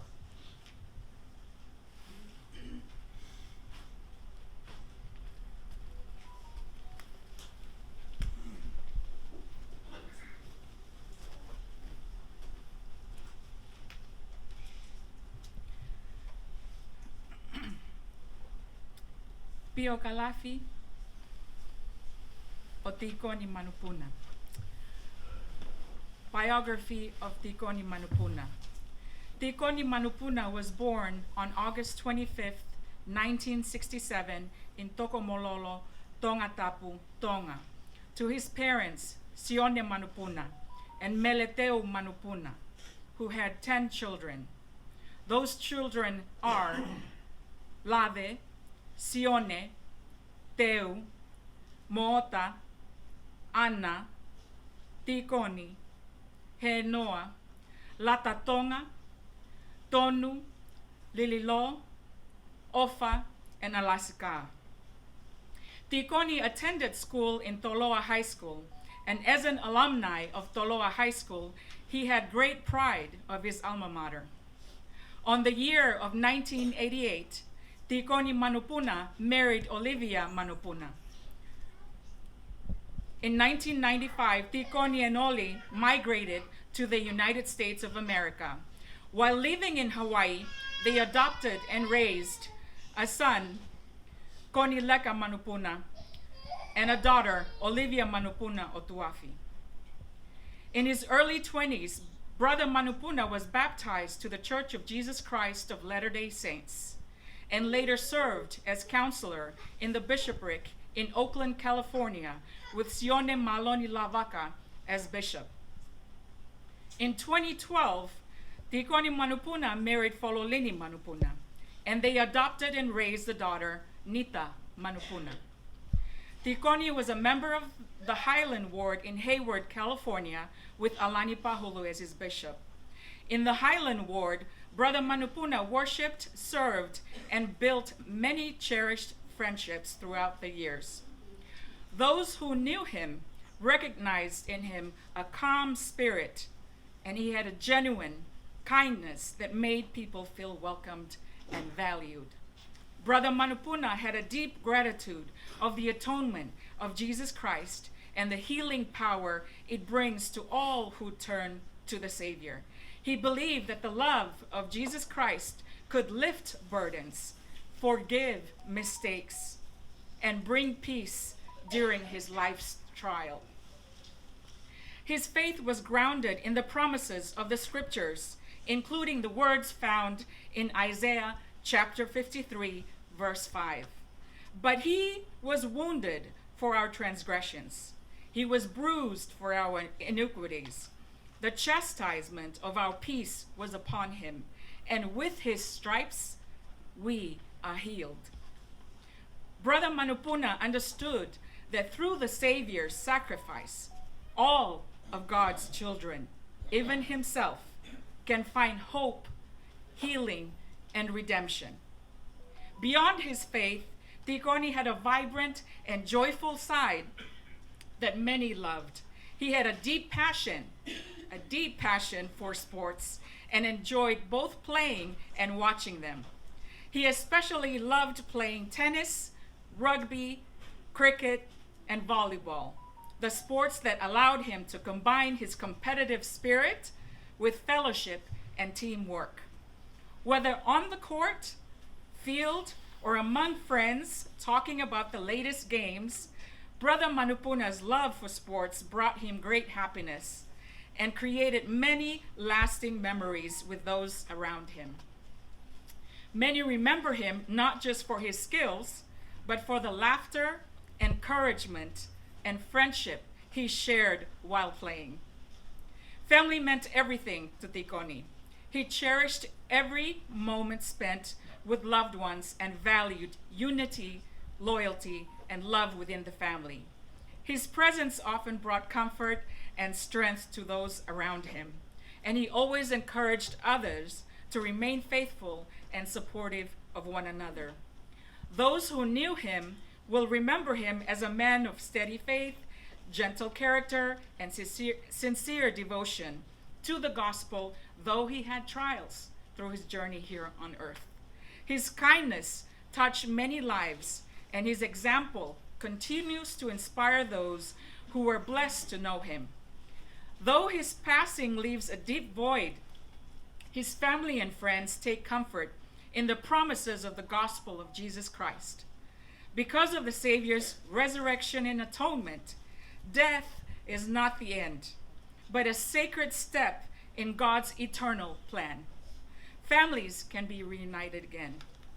Brother Tikoni Manupuna peacefully returned to his Heavenly Father on March 3rd, 2026 at the St. Rose Hospital in Hayward, California, surrounded by family members, Relief Society President Moana Kaufusi, his bishop Alani Pahulu, children, and wife Fololini Manupuna.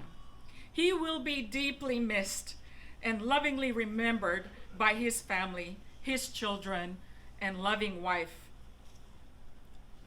If Brother Manupuna were here today and had to share a testimony, he would testify of the atonement of Jesus Christ that he had benefited from when he falls short of experience life struggles. He knew the Savior would welcome him each and every time he needed him. He knew that Jesus Christ loved him just as he loves all of us. In the name of our Savior, Jesus Christ, amen. Amen.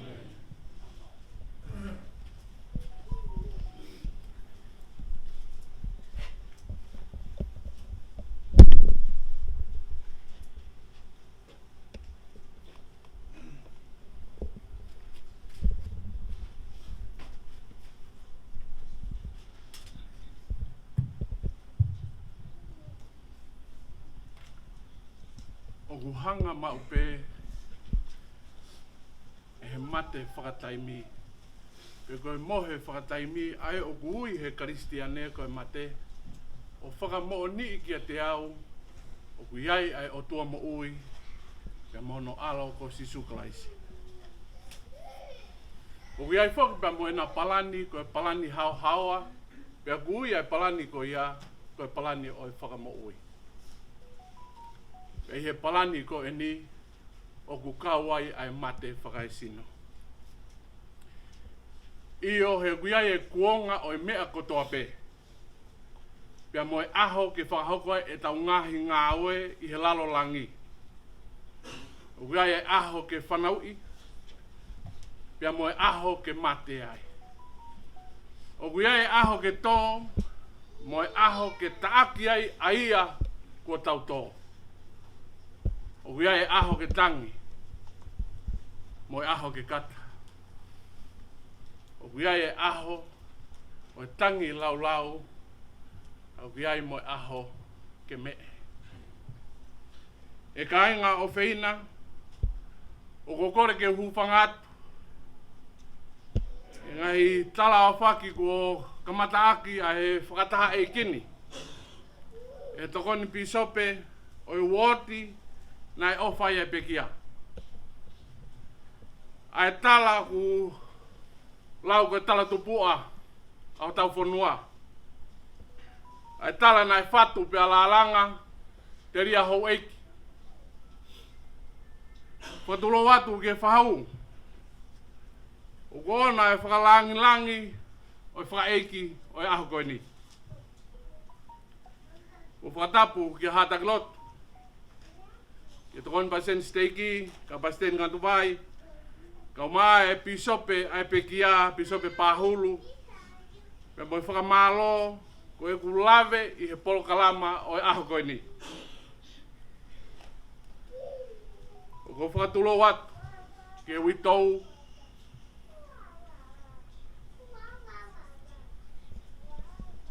O kene poesia. Ai mafa. Mamafa o e aho koeni e more ano o whaanga. Patulot gene whanau ai pekia. Ka mai whanau ohi. Nai ofa mamai ai pekia. A orikoni. Kau maa ori leka. Pena i kai pūria. O whatulo watu ki he whamiri. Ki he sola mo e pūlangi. O ku tau katoa mai ki he kere e kini ki whahoko a tau whakapapa whakaosi. Mai pekia e aho koini. Tupe mua ke uki talatala noana e kea. Po hao kou kaua he prokalama aho koini. Ai ku whepi ki tahi pe moe pekia.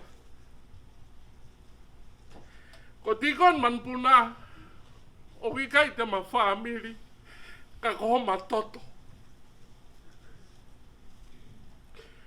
Ko ku hoa o whanga, ko o whewhine si tahaya ai whaiwhikau a timote, pe mo veisini a whinau. Ko si i a vika, pe mo kau fo ou, mo mere, mo mesaki. Te tau e ua whakafuafua na kamata keu i loi ai pekia.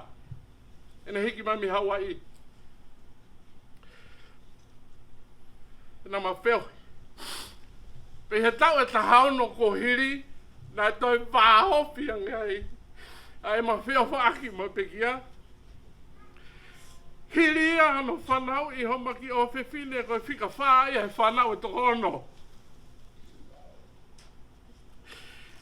Pea nā maui a ki o whewhine koe ni, ki he raki hoa o tikoni ko ori.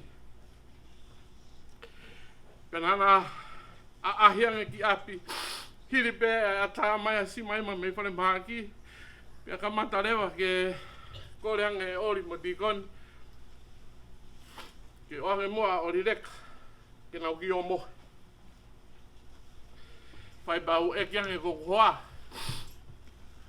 hangenge ku ngari kehe, e nau ki o mohe koe ni, e ku tonbeke tō taha e wiki. Ka ku hange ku alupe hoko, pena e hoko ai o pepine koe ni, koe o pepine ia o tikoni, pia ma ori lahi o a o mai peki alini. Koe ma whepiki tā ia, pia moi peki a. O kui kai te ma whamiri, ka homa toto. Aho nea koe aho whainga ta. Aho nea ko ke, ai ko whiohi mo toko ua koe ni. He kou rea atu au ki ai, o kui kai toi rea mai. Pia ne onga utalaki koe mafia ni o e hau, ka koe aho kuongo. He koe aho e whakahefuefu, koe aho e tai whi mawai, pe mo toko ua koe ni. Ko sio ki he tangi lau ai ki o whewhine koe ni o tikoni, ori pe morini a ori leka. O kou manatu ai ki tengi hia, ai ngo tau te hina whewhine o pētani, hiri e more hana tonga ane, nana whakawhehui ai whakamoui. Sisu, kana ke heni pe hei kai mate a matonga ane. Pe talange e sisu, o ki kai tene mate, ka kune mohe pe. Tō kua koe mate koe mohe whakataimi ki aho e toi tuu. Pena e talange he toi he whakamoui. E toi tuu aho matonga ane. Talange maata iyo o kou ilo e toi tuu ia, kai toi tuu ia i he aho whakamui. Pe talange e sisu, ko au koe toi tuu pe moi maui. Iloanga ia e tui kia te au, ka ni mate ia e maui pe ia. Pea ko ia maui mo tui kia te au, e kai au pito mate ia. Koe whehui nei whai whakamoui kia maata. O ko o mia he ahoni kia rini. O ko ke tui ki ai, iyo o ko tui ki ai. I hanganaki ke tau whakamanatua, ai pekia mo toi tua, ai whakamoui hanga hiwi ke si i pia miheni. O kune toi whakamoni i mai kia te au, iyo o ki ai ai toi tu. Ai mea ofa ta iai hano to tongi, o fuaki he tamai he vani, pia mono aloko si suklaisi, ke tau inasi ai. O whio hi koe ni mama tamai eiki koe ni a tikoni. O kui ai hono ngahi ulu nganga nai uhinga, pia uhinga, nai uhinga whakatoi tapu. O tikoni koe taula eiki. Nā ne mau ai mawhai whaka o tua, pia moi mālohi pia me tamai he vani, ke tataki aki a hono whamiri, pia ne lava fua a ngai whatongia lahi i he ongo lelei o sisu kalaisi. O tikoni, hono uhinga whakatohi tapu e taha koe whaiwhikao. Koe tangata eni mahalo peu lahi e nihi toko lahi ukai te nau lawe a tikoni, ka koe tangata eni ne mo ui aki a ngawe whakawhaiwhikao. Nea o ne whawhanga ka whaiwhikau nea o peto ko wanoa. Peto e lahi ange. I taimina mau hoai pe mo ori lahi, o a upeke taimina mau hoai pe mo rini. Nā ne mo ui aki hono toka ngai o kau whaiwhikau.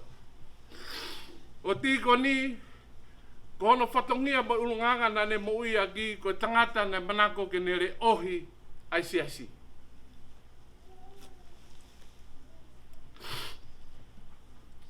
Koe mea ne lawe kia ori lahi, koe mea mo oni. Ko tikoni, koe tangata tauhitohia ai otua. Ka pau e ai ha whatongia nai fua e tikoni o toi lahi ange, i e taimina ane ke lau maaria le rei ai, mei tonga, o a umai ke whonuani, na ane hoko ko ha toko taha kalake membership, pena ane hoko ko ha toko taha financial clerk. I ngahi woti na e kau ki ai. Ko tō taha na whai to tonu. Ko tō taha na ne mo ui aki ai otua. Ko tō taha na ne ako I au ke hoko ko tō taha o ku wahe ai mea ko mau mo ofa ke ni ike he. Pea koe ku whakamo ni ia, ko tikoni, ko tamayo eikia ai otua mo ui. O iai e ku whakamo ni, e iai e aho. Teu toi whi loa kia mo tikoni. Teu ke toa misi ni, ke whare maki. Na ke mai episope ai pekia, episope pāhuru. E mau whono ai, koe whamiri. O iai ha taha, e to iai ha mea e tokanga ki ai. Pe whierea ki ai. Pe au toku whai ai loto. O he aha koe ni. Te kai a taha rea. Alu noa pe loi mata. Ako ki au whewhine. I he tapa aki o mohenga o mamahi. Alang talange, tikoni. I love you, brother. I will see you again. Pe koe ku whakamo ni ia, o ku ia e mo de o ngolelei, koe o ngolelei e ni, tene toi omi ai, amanak le rei, ke toi si oi mo tikoni. Tikoni? Wholawa. Toka e merina mo e ofa, ai otua mafi, ka aho, te tatoi wheilo aki ai, I he huapa sisu kalaisi. Amen. Malo.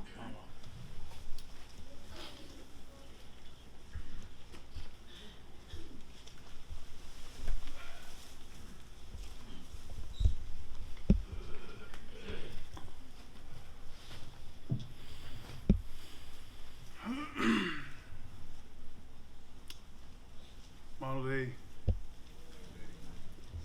Ko mau whakamalo atu I mo tolu, ono katoa I he mo lava mai ki he whakaeiki o brother Tikoni Manupuna. Tuku heni ke whakaapapa ki he president me he steiki, president Natu Vai, o kui heni mo tau tolu. Tuku heni ke whakaapapa ki he pekia Tikoni Manupuna. Whakaapapa heni ki he whahu, pēa pehe ki he wito moi whaamiri hono katoa.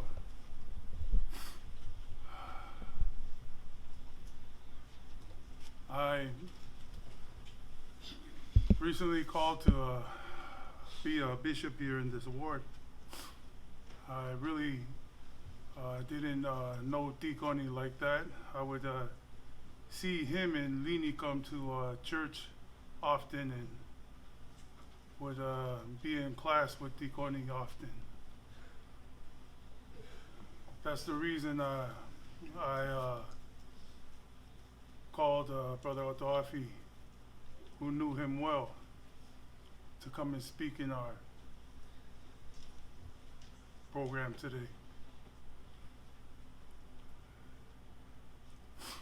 One thing that I will tell you as a bishop that I do know about Tikoni is that he trusted his Father in heaven. He trusted in God. And in my speech, I want to share with you what it means to trust in God.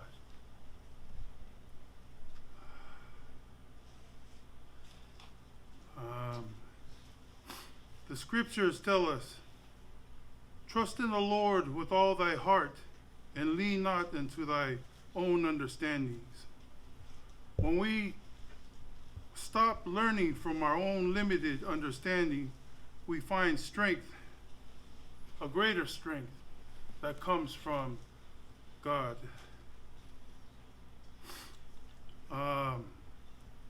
Nephi, as he came here to the Americas, there was so much that was going on. They went through a lot to come here. And in his time, he says, O Lord, I have trusted in thee, and I will trust in thee forever.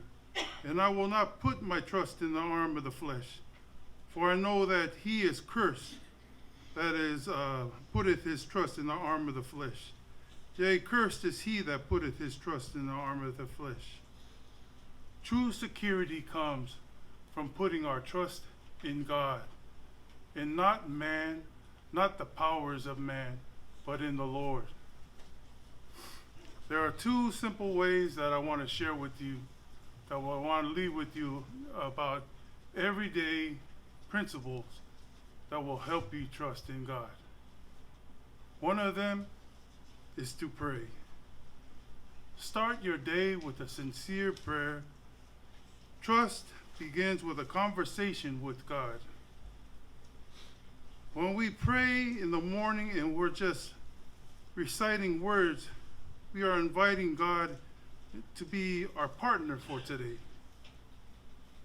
By asking him to guide us to start our day, whether it be at home, work, or at school, we are acknowledging that his wisdom is greater than ours. Second, steadfastness in God. Holding to the iron rod, Lehi's vision, the only way to reach the tree of life was through the mist of darkness. He was asked to hold to the rod and never to let go.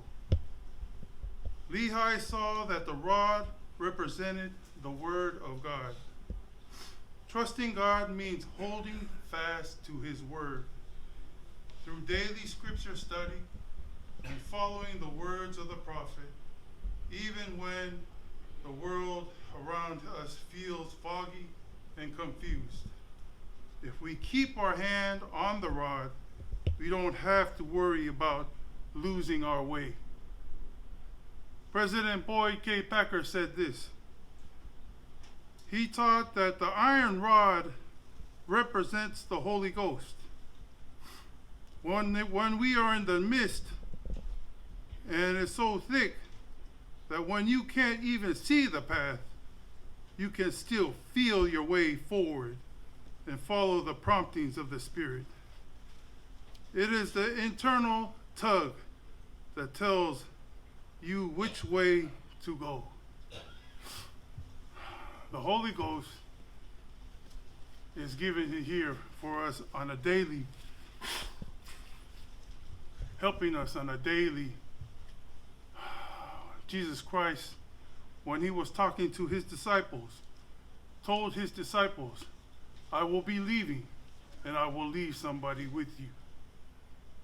And in the scriptures, it says, but the Holy Ghost, which the Father will send in my name, he shall teach you all things and bring all things back to your remembrance.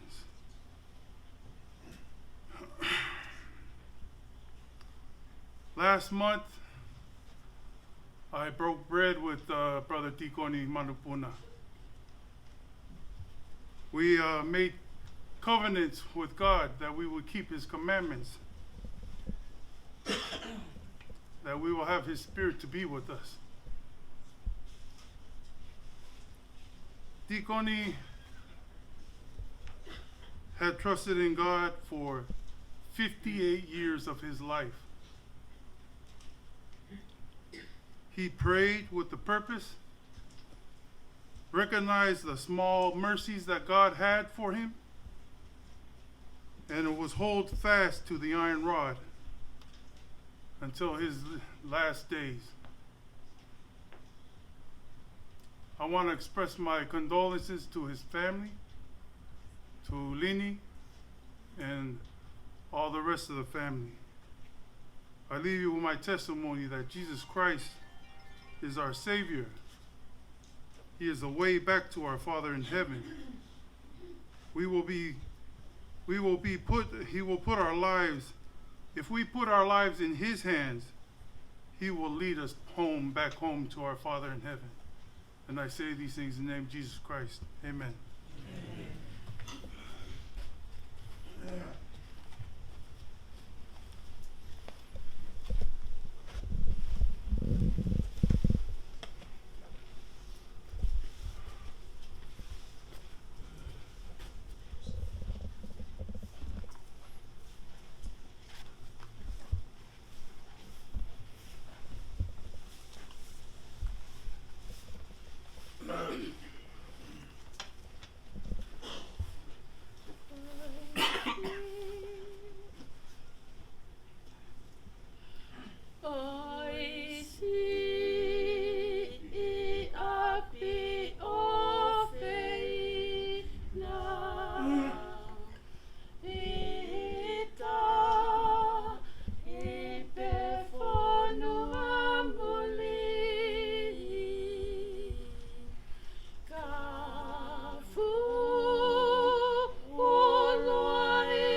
Fetu kana whakamalo, kia ki moto na mo kau mai ki he po kalama na tau osi.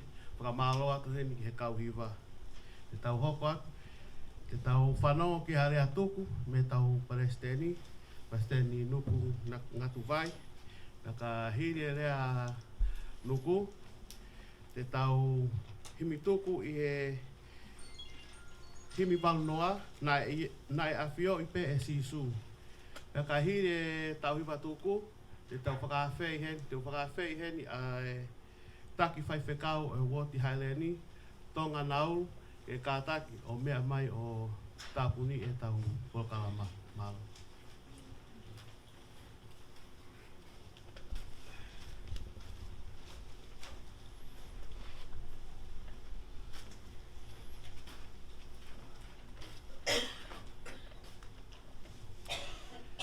Kore peke u whanga atu he talamalo e whanua. Pea tuku peke whahoko atu ake ngai tala ko os whahoko atu. Ko kuingoa, ko nuku, whaatari, ngatu vai. Ko ku roto peke tala atu kuingoa ke ilo he kau toko morolo. Mo e kau pea, mo e kau hate iho. Ko nuku eni ngatu vai. Koe ko nuku pulu ko ni ko amutolo ko toko morolo. Nuku pea eni. Ko fia pito ke u kau he polo kalama ko ni nengo ko whatongia. Ko kau ngau e steiki ka. Ko tikoni, ko tangata na e lahi e mawheohi mo ia. Fufu hao pe koa tikoni koe mei Hawaii. O ne ilo i au pe hao pe he mai ka te au. Ke ilo i au o tarama. I kai, koe iau ilo au koe. Nā ke kalas tahau ako i tolo a ko kalas fitu au. Te ke lava i lo i. Oh, okay. Ko toko walahi a lave. O tarama, okay. Ko lahi pe a lave nau. Kalas hiwa lave ko kalas tahau au. Pea ko loto pe ke ilo he ulumotu a mo e family o tikoni. Ko e tama toko mololo pea ha te iho eni. Ako atere si all the way from 1P to class on, Pea ko fia ke ukau hono malangai a tikoni. Ko tikoni ko e tangata lelei au pito ia. Ko e tangata ia kuah no ngai tare niti. Tatawa tikoni mo au. Ka ke te ha mea tai alo kau ai. Pea ko loto pe ke whaha atu ai taimina mawheo hei mo tikoni. Te upehepe te wafe ke he tenisi, e koe konga lahi taha ia o mei every day be mau mala tenisi. O wa inga o a o ke aho toko naki, toki o ange fine mātu a ori mo ke ureni mea turi mai matol ko taha ia po sapa po toko naki, o se tenisi ia ka mau nofo pea o tala noa. Pea koe mea kotoa pe koe na e whai koe tikoni, os kotoa mai ia ki a au, mo kau tenisi. Pa te whakamata te ki konga ngai mea u teke mo ilo ki ai kau ka tikoni. Tara mai tikoni, nuku. Ke loi, na kaki ke loko whatonga e koe au ka ko ilo i lere au koe ko mo tolu ko mo ulalahi mo tolu he a ko. O koni, ka kātaki pe, ko ula peo ia ke umanatu i hake he na e. Kapu, a koe la wafe e pau pe ke ki ngalo, ko lave pe ko maeni. Na hawa lave o manofo i sore ke taimi koe na uke i pāperiane ai. Toki hiki mai ke whonua ko nia tahiwa walu. Te whoki pia lave o alu ki Nusila, alu i Australia. Koe lahi tahia he kautangata koe ni toko mololo. Pea nea tala noa taha tikoni na ni tala mai ka te au. O ke loi nuku, ko marina ma kalasi ono whakataha lau toi pure anga. Tiki sia whakaware lahi mona au. O tanga tikoni, unu ke tapaaki o tike talahu i ke te au. Koe tō upe ia tikoni. Ka ko ofa atu ke he whamiri ko ni koe o lawe. Ofa atu ka ki motoro. Mo ilo e o ngongorerei koe ni. O stala he palofita koton pihinkiri. Kai peke aha taha ia e siasi mo e o ngongorerei ko ni e tūku hausia. O koe mea kotoa pe mo tokoni e o ngongorerei. Ke tokoni i ake toko taha kotoa pe ukau ke he o ngongorerei. Ka kutu mai e whamiri au tikoni. Ukai ke tue noa tikoni e whanua koni. Uiah no whamiri o na heni. Koe kakai ia o ku tuu ake whunua koni, koe ngai family mo oni a tikoni. Pako fia ma upe sio ki ai, e ne ofa kono family. E tau hao koni ki heo ngongo rerei, o ku hao e mate ia, hange ko a ngelo. Koe uhi ke osie, la ngā, whai ngata ia, u te mālolo ki ta ia ku. Ofa mai ta mahe wania ka ke tau tolu, tani kou tau puke lahi ai. Ke nai whakafoki ang ki tau tolu, tau an ki te ia, mau hanonga, moha fie maari e. Tau pepe ki a, aula tikoni ki he, ta whaake taha, mālolo re iai he ne ta mai he wani. I ahoni, te tānoa piki tānoa koe ni, pe a whingai piki no ke, on time i ve kurea. Whanongo ki he rea koe ai whanawohi a tikoni. Ko loto peke tātua mo tō kai ngā lotu mo e whamiri. O kui ai pe mo e whanau mo oni a tikoni. O kui ai ki whanau ana e ua. Hono hako ia. Maa pene ke nau lava mai. Au nau ofa mai ke nau tamai mo oni. Ko loto peke tālaka mo tolu e peki a. Mo iloi, ko ngai temptation ni mo ngai ai ko alu ka tikoni. Ko tama tala vou, musika no ta. Hei ke te tem he ka kai vevine ia ho ko tama ko ke tala vou. E tem ya tikoni ko tangata tala vou. Lahe ngai filia oho ki ai. Ka mo iloi, o ngongo le no sisuka lai si. Fe ma be EIKI ke tau whakatomala. Tau toi foki ang iki ai. Mana tui. A tangata ko na alo tarangi ke iki. Ha uhinga e whanau i fo o. Toi foki fefe ke whae ke toi whanau i au ke mamani ke usai. Tanga iki. Kwa ki whemau ia ke alo ke toi whanau i fo o ko ho whae. Alo ki o baptaiso. Baptaiso ko e hange ko baptaiso sisu. Ke maa. Pa ke foki tamai hewani. Ko ne rea ia ko koula. Neongo ene kula aho ngai whihala ki. Ko mo me niti peho whakatomala pa ke baptaiso. Ku ke hine hangea sino. Ka pa te upehe ke lea aki halau maari e. O kuloto a tikoni ke whakahago no whangatoko wamo no whamiri ahoni. Whakahama e tikoni. Mo whekumi ke heo ngongo lere ikoni na ukahu ki ai. Mo whekumi o e nofo pe o si o pe. O whekumi ki ai, whanongo ki hatahau ne whakahawhi koe. E ahoni, ua e tānoa e whorana e pehe he tui. Mau alu, whakahawhi mai kakai ke nau hao ke katoa ngā. Nai whakahawhi mai kakai. Kakai ke he kehe. O nau hao ke katoa ngā. Moilo e mena e hoko. Awhio pe tui pe ane, ma mata holene. Awhio ki kakai kone a mai ke katoa ngā. Nane whatonga ia tama toko taha. Kai ke hano te unga o na ia. Fu kakai e fu katoa ngā. Ne e tamai tahana kai ke hano te unga o na. Na talangi he tu ike ne kau tamai o iki. O mai tangata. Pea whehu iki ai. Na ke hu mai ve ia. Koe hame o kai ke hao te unga. Na e longo tangata ko ni. Na talangi he tu i. Awe tangata ko ni o riki tua. Ke whei tuu. O kai ke o toton ke iai. Kai ngalotu, ahoni, na mousio, na e fufu i ke tafa ake koe. O kai ke hame aia i he sias koni o fufu. Koe kaula kanga whataula EIKI, na nau tuu takatakai, ke ai e te unga ho tikoni ke ne foki atu. O ku awhia mai ene tamai uku he hawaniki he ne foki atu mono te unga. Hao ke te au.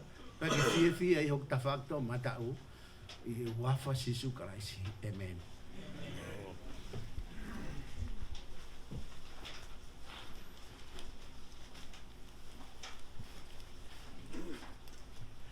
Kore whakamore atu pē, kia ki mou tō, te ke mou mau e whakahino koe ki he malae. O ku mau pē ia i he asenita i lalo. O ku mau pē ia e toa sila. O ku whai ki liwa moa, Rose Lawn Cemetery. Malo.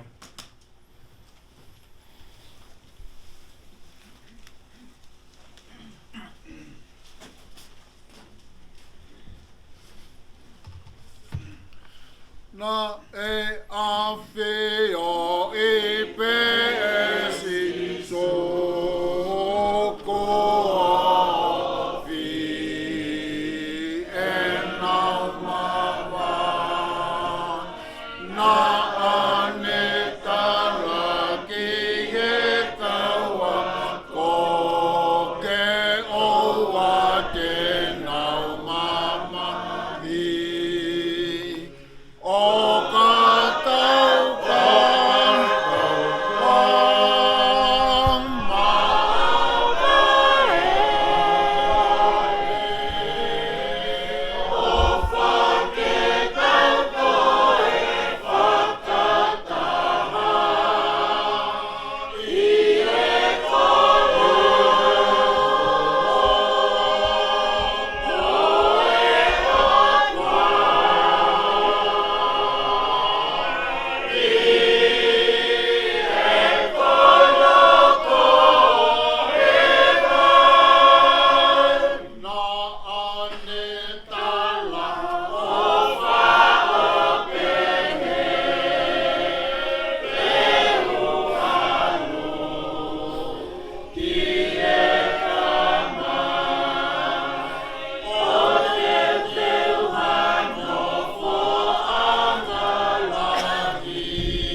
mafi ko mau tamai tangata wa fi he van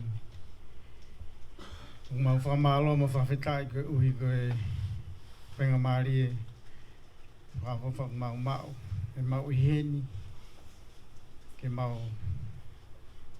feo fa o si pe mo e tokoa ko tamai o mau kaunga me TIKONI MANUPUNA kamai mau fa malo ko ui ko ngai nere ko to pe na mau i dai mina mau feo ia pe mo o tahan mau ko ke fina ke ha ta pe kina ai family ka mai fa na paia ka mai akina to ko to pe fe pikitaki ki he pe kia he ahon mai mau ko ke afina ki ha ta pe kina aki mau to e ahon mau ka ma tu ko tu e ahon ni pe ke mau ki mau to wa ki he to nga e ko ha ma ko no wa o si ko ha ko e ahon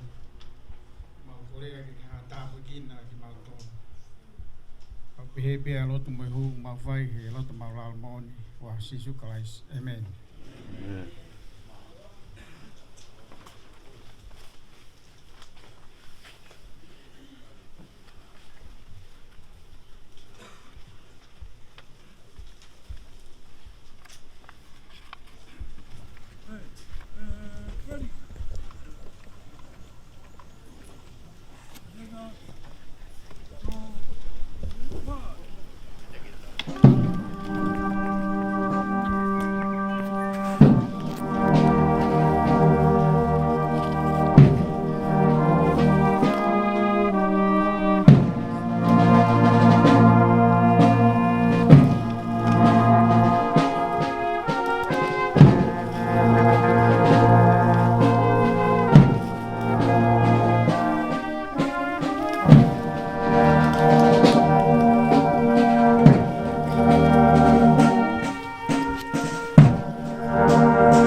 Gracias.